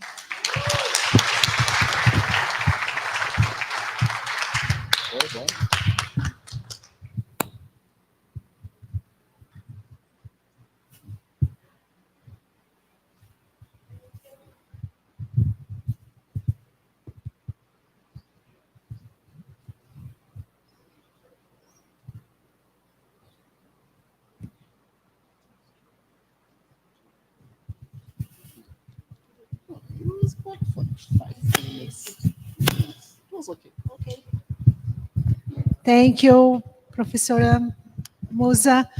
Eu creio que, deixa eu ver o horário, temos um tempo para as perguntas, né? Então, o Choco vai nos ajudar com a tradução das perguntas para o inglês e também da resposta do inglês para o português, ok? Eu gostaria de saber... temos perguntas dirigidas à professora, doutora Musa Dube. Ok, Jonas.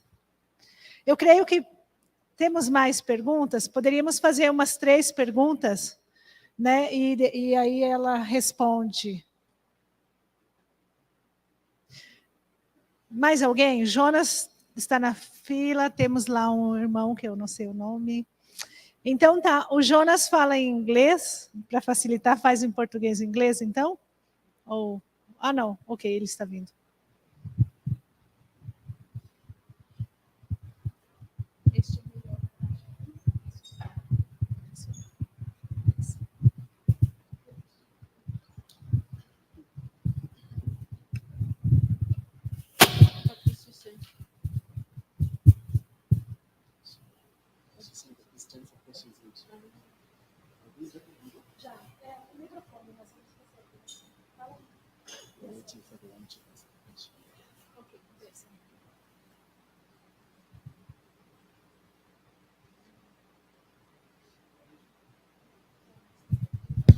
Pronto.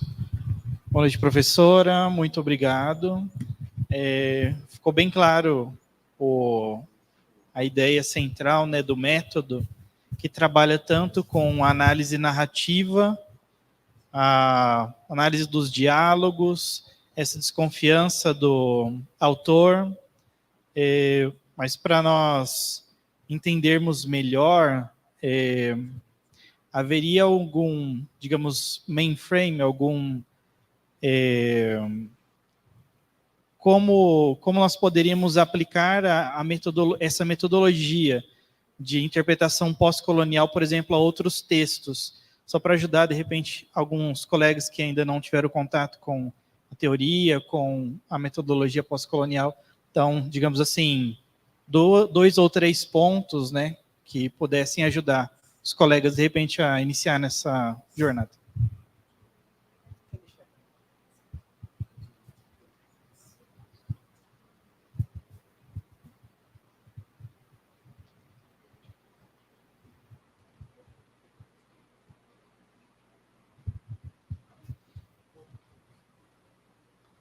Thank you for the presentation. Thank you for the presentation. I find it interesting that Jesus, in this case, is presented as one who is in collaboration and at the same time in resistance, but that in the end establishes himself as a potential colonial master. Therefore, I'm thinking in our age and in post-colonialism, what is the response of the church to the post-colonial status of countries which are still under the yoke of colonialism, under the yoke of neo-colonialism? In that Jesus, in that case, in antiquity, seemed to have collaborated to some extent, and worse off, established his own colonial system, which allows him to overtake all cultures. Therefore, in our case, as people who are not only Christians, but are enculturized, how can we, as a church or as a Christian faith, respond, or rather even give counsel to our governments on the way forward towards this, or against this neo-colonialism in which we face? And I think that would apply for both Africa, Brazil, and some countries probably in Asia. Thank you.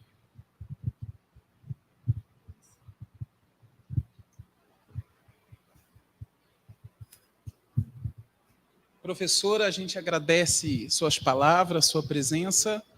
A exposição foi genial.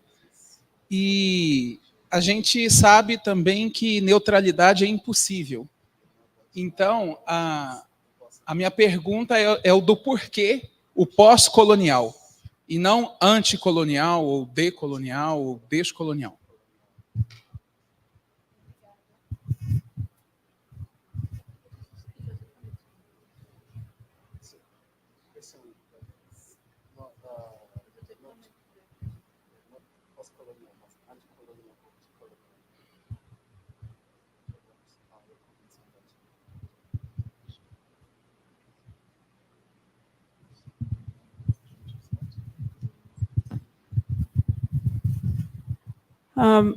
How could we apply this method for those of us who are not in touch with it?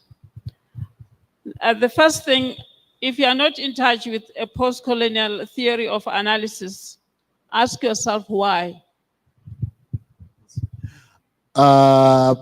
Respondendo à primeira pergunta, como responder para os que não têm contato com o método pós-colonial?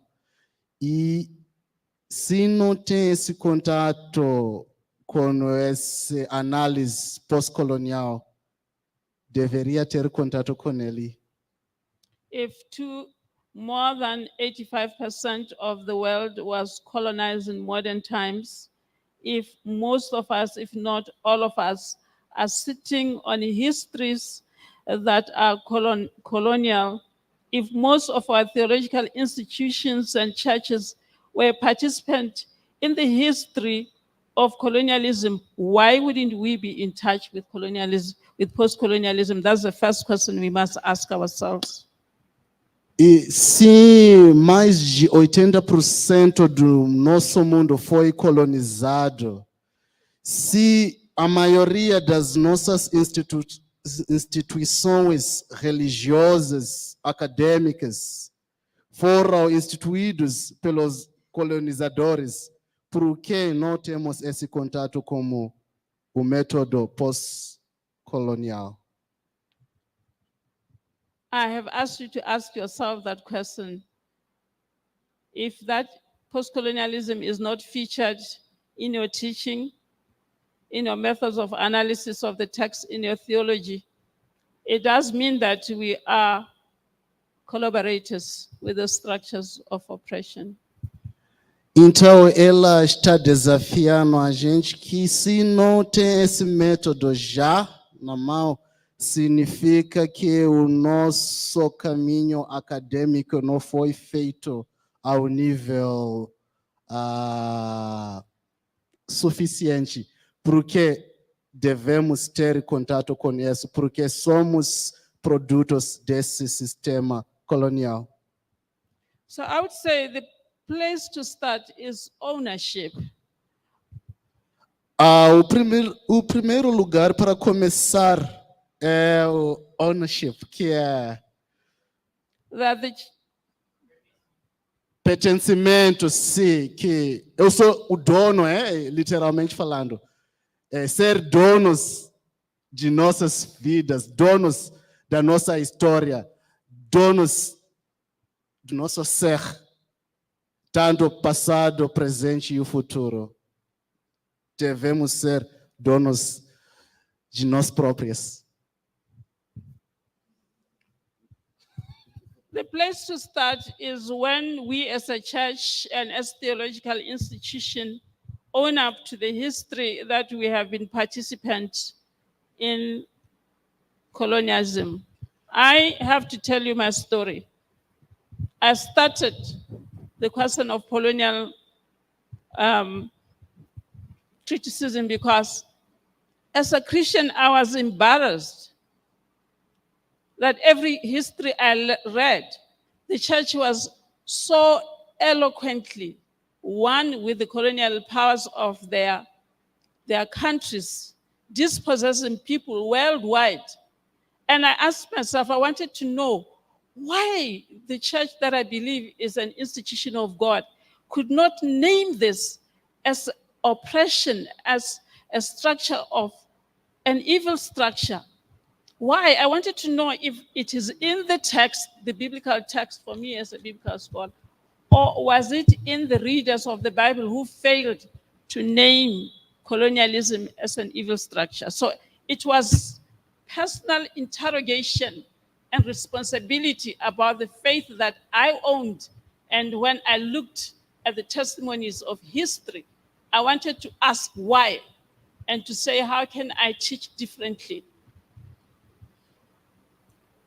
Então, em resumo, como ela é uma filha de imigrantes zimbabueanos que foram despojados da sua terra, e a igreja sempre estava por trás do colonialismo, sempre apoiava o colonialismo. E agora, o que nós, como a igreja de hoje, será que vamos ainda continuar a colaborar ou resistir esses como se chama, influência colonialista que chegou, que a igreja no passado apoiou. Então, isso é a pergunta que empurrou ela para começar a trilhar esse caminho decolonial, que como a igreja que é um lugar ou um espaço, uma ferramenta, né, de formação, um ferramenta de, como se chama? Formação de consciência, né? Apoiava isso. Então, será que a gente não precisa pensar de modo diferente? Que é, sobretudo, decolonial. Não apoiar o que está o João, o evangelista, né? Que, como a gente já viu, que não é Jesus. Alguém falou que Jesus é a segunda pergunta que ela vai responder. Mas é a comunidade joanina que está numa situação de opressão, que viu Jesus também como sendo apoiando o sistema imperialista. Então, será que nós também devemos continuar apoiando o sistema imperialista ou devemos pensar de modo diferente? Mais ou menos por aí. So I guess, Jonas, my answer is I don't believe it's because people don't know the theory or they don't know where to get the books. I think where people need to start is owning up to doing ethical theology, ethical biblical interpretation, owning up to the histories that we stand in and operate from. So I think that's where we need to begin, and asking ourselves whether we want to teach and do a theology that supports structures of oppression or theology that reveals the structures of oppression and seeks for justice. Então, devemos tomar a responsabilidade se queremos continuar apoiando o sistema vigente ou queremos mudar para ter uma teologia e filosofia que vai ser mais libertador. The second speaker, Jesus as a colonizer. What do we do with Jesus functioning, the characterization of Jesus functioning as a legitimizer of the colonization of the other is a very big question. Can we have a Christology that does not seek to erase other cultures? It's a big question. É uma pergunta difícil e muito grande. Pensar uma cristologia que não vai derrubar outras culturas. Então, pensar ou afirmar que Jesus iniciou uma filosofia colonizadora é razoável, mas seria uma pergunta difícil e muito grande, e sobretudo por causa dos resultados ou das consequências dessa afirmação a partir da experiência pessoal dela. Can we have a Jesus who is not against all cultures, who function to legitimate the erasure of our cultures, our religion? Can we have a Jesus who comes to us and dwells with us in our cultures, in our religions, not to erase us and condemn us? That is the question we're asking. Is that in the text? Or is there another perspective of Jesus? And what can we do as the church? Será que tem Jesus Cristo que pode ser inculturalizado, entrar na nossa cultura e não derrubar a estrutura da cultura, mas ser acolhido? E será que isso é possível? Pensar nesse tipo de cristologia de Jesus que não vai desprezar as culturas vigentes nas culturas diferentes, nos espaços geográficos também diferentes. How can we respond as the church? I think this is a big question that you should continue to wrestle with. But the Jesus was the only way, the truth, and the life, and no one else comes to the Father except through him. The Jesus who is the only one who has seen God, the only one who can reveal God, means that every other culture that has imagined God and other intermediaries are just relegated to nothingness. So it's our job to interrogate the different Christologies that arise from the colonized and how this particular Jesus, especially the Johannine Jesus, has functioned as a colonizing ideology, basically. E como cristãos podemos pensar de Jesus que não seja o único revelador de Deus, que não seja o único mediador de humanidade, entre a humanidade e Deus, e que acolhe também outras culturas, outras perspectivas de santidade. Isso é uma pergunta, é desafio que a igreja, se quiser ser mais enculturada, deve agora começar a entrar nela. Yeah. I'm not sure if I followed the last speaker, whether his was a comment or a question, but if the question was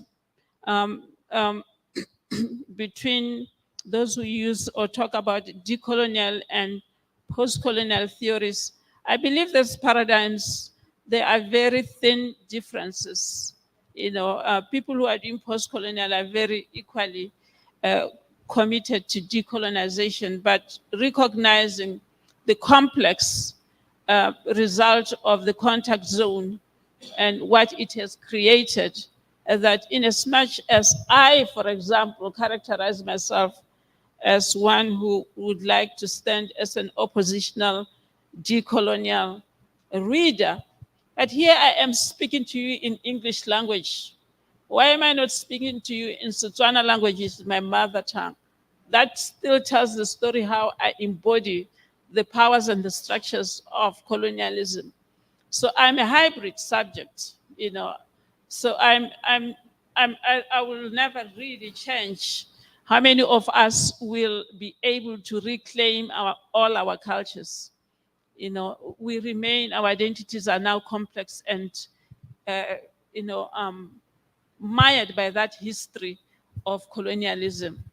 So I think both the decolonial and post-colonial theories are very useful in helping us to continue the consciousness about the structures of colonialism, their impact, how they still persist today in the liberal economy, neoliberal economy, how they are part and parcel of what we call climate change and global warming. So for me, I don't see those, you know, theories as in opposition or in total. No, I find them as very important in keeping the consciousness of this, of the continuous structures of colonialism and how we need to think about them academically in everything that we do, theology, biblical studies, philosophy, you know, the content of our teaching and the methods of our teaching. Yeah. Sim, as teorias decoloniais e as teorias pós-coloniais, entre eles há fio muito fino, até pode ter entrelaçamento, porque os dois, ambos trabalham, tentam olhar os pontos de contato, né, entre os colonizados e os colonizadores. Olha, aqui ele está falando em inglês, em vez de falar em Setswana, que é a língua materna dela, que mostra que o efeito do colonialismo ainda é muito forte. O efeito é algo que pode comprovar, né, com muita facilidade. Então, como a igreja, como podemos entrar nesse discurso e olhar como trabalhar a questão de colonialismo, os frutos e os bebês que ela deixou dentro da nossa cultura, dentro do nosso pensamento e tudo isso. Não é algo que é muito fácil, mas é um desafio que a gente precisa pensar.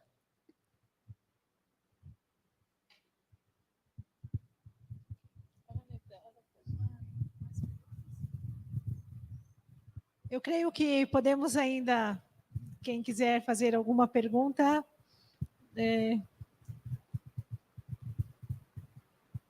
Juta-se. Oh, finish. Is okay? Okay? Thank you very much for listening and for having me. Ela agradece muito para estar com vocês e por vocês ter ela. Obrigada, professora doutora Musa Dube, por essa rica exposição e por partilhar conosco, né? E nós temos uma necessidade muito grande de assumir, eu não diria assumir, né? Mas entrar em interlocução com essas perspectivas africanas, essas epistemologias outras, essa leitura pós-colonial das mulheres teólogas africanas, que não chegou até nós ainda na academia brasileira, né? Então, também está posto o desafio, né, para a instituição FAGE, mas também para as outras do Brasil, que realmente possa facilitar o acesso à literatura, aos artigos científicos, os livros, porque a desculpa do idioma não é um problema o idioma inglês, tampouco o francês, né? Isso tem a ver com o eurocentrismo das academias brasileiras, que privilegia o eixo Europa e Estados Unidos, e, evidentemente, a teologia patriarcal. Quem sabe, né, a gente começa a trazer os livros, tem alguns aqui expostos, e criar um movimento de descolonização ou leitura pós-colonial, né, da Bíblia e da teologia.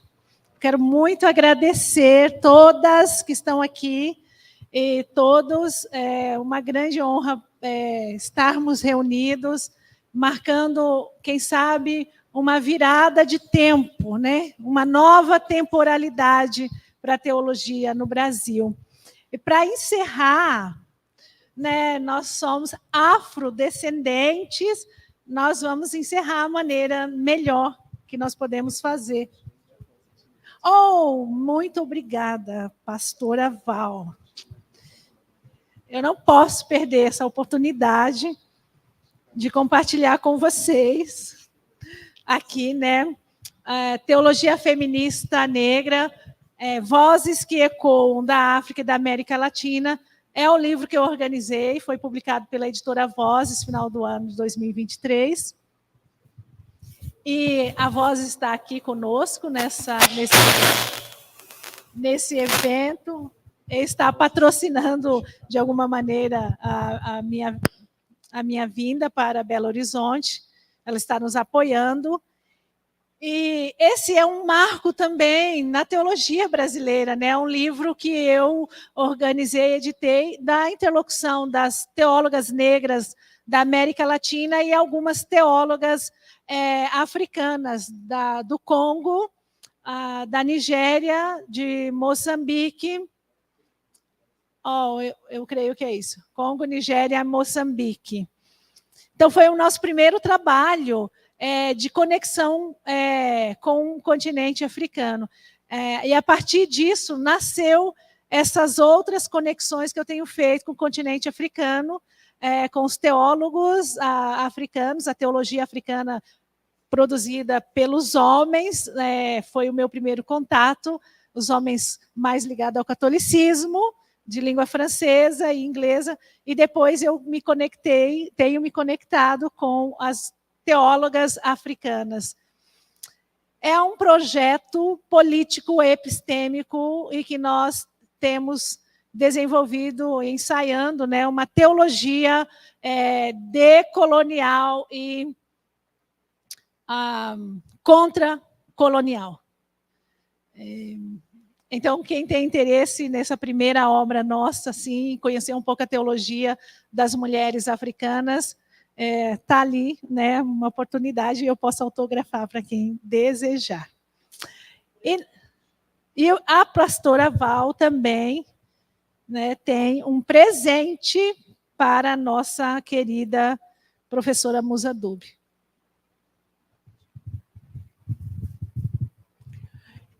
Esse livro é o relatório da verdade sobre a escravidão negra no Distrito Federal e em torno.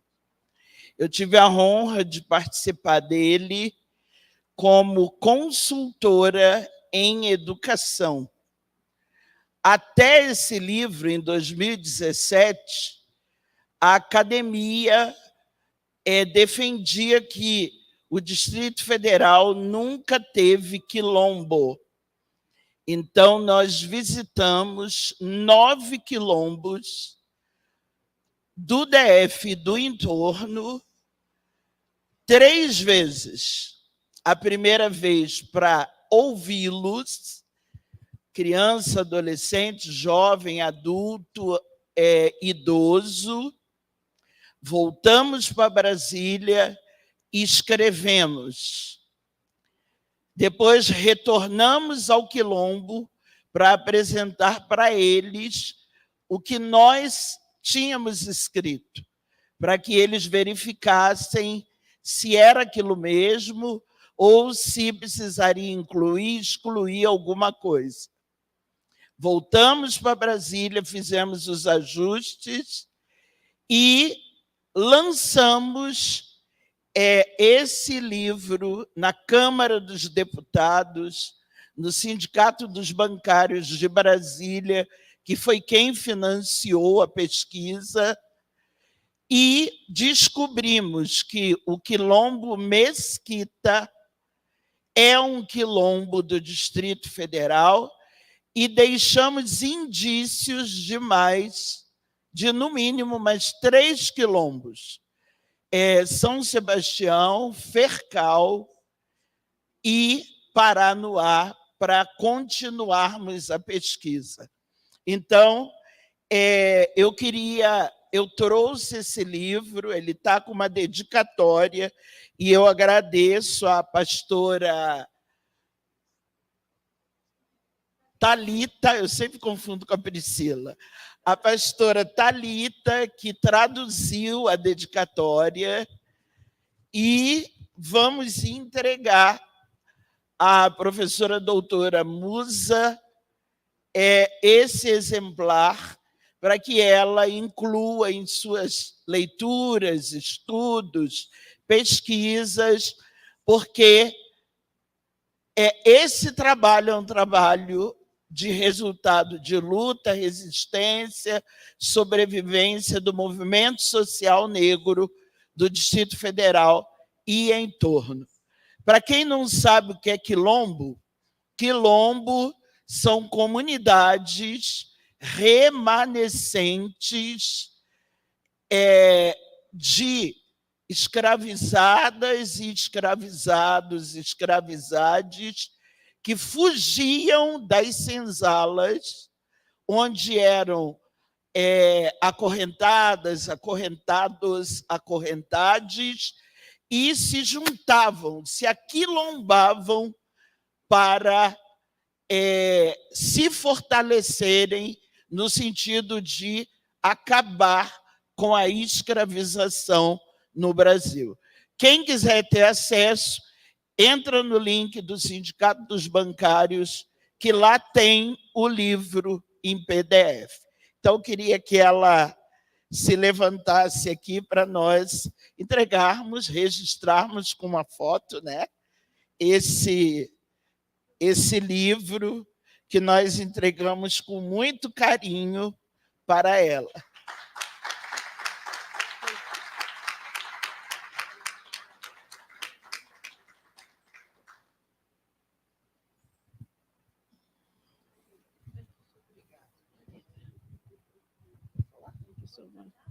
Thank you so much. We are looking for these bridges between the sisters in the diaspora. This is the second time I come to Brazil to try and build bridges with Afro-Brazilian women. We hear that Brazil has the highest number of African diaspora, but we hardly hear their voices. So I'm very, very thankful for this book. And I hope that we will continue to build bridges between ourselves. Thank you, Closer, and everyone else. Ela está muito feliz por receber esse presente do livro e também está ciente que o Brasil é o maior país que tem muitos afro-diasporas. E esse aqui é um privilégio ter contato com vocês e ter um presente dos afro-diasporas. E falou que thank you very much, muito, muito obrigado.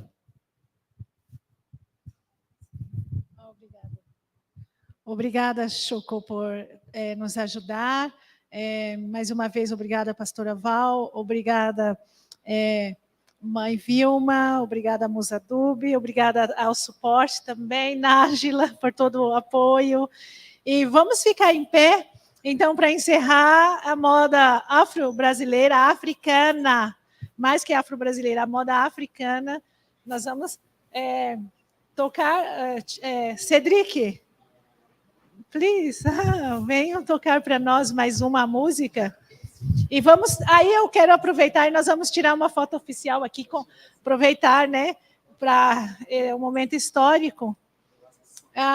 Eles vão tocar para a gente. Eu queria pedir uma música bem animada, bem africana, né, para a gente. Pode ser.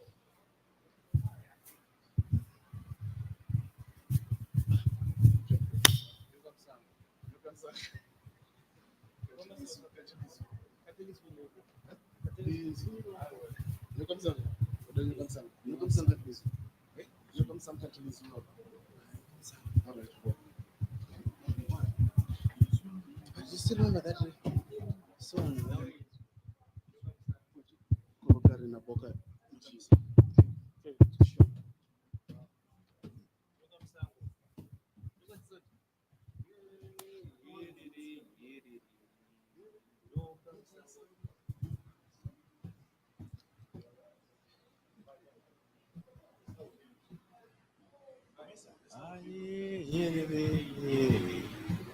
Nyokamsango yerereya nyokamsango yerereya nyokamsango. Tchau para todos nós. Vamos cantar yerereya nyokamsango yerereya nyokamsango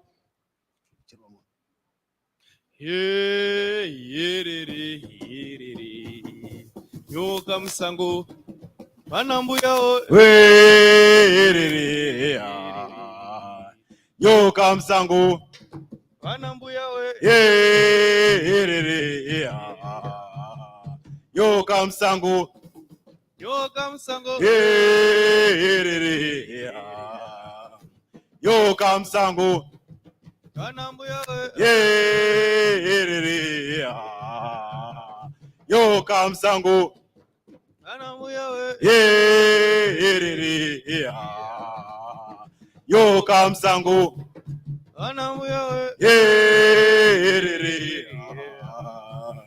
Yoka msango. Nyoka msango. Yoka msango. Ana muyo. Yoka msango. Ana baba we. Yoka msango. Nyoka msango. Yoka msango. Ana baba we. Nyoka msango. Yoka msango. Nyoka msango. Nyoka msango. Yewa msango. Nyoka msango. Nyoka msango. Yoka msango. Nyoka msango. Nyoka msango. Yoka msango. Nyoka msango. Nyoka msango. Yoka msango.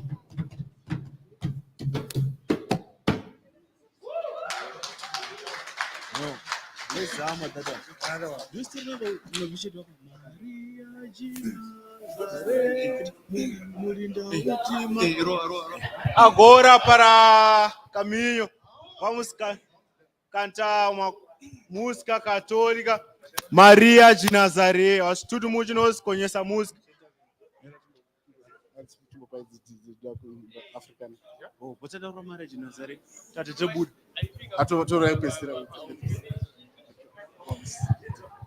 Ei. Boa noite, boa noite, boa noite. Vou fazer do jeito que eu aprendi, ok? É uma...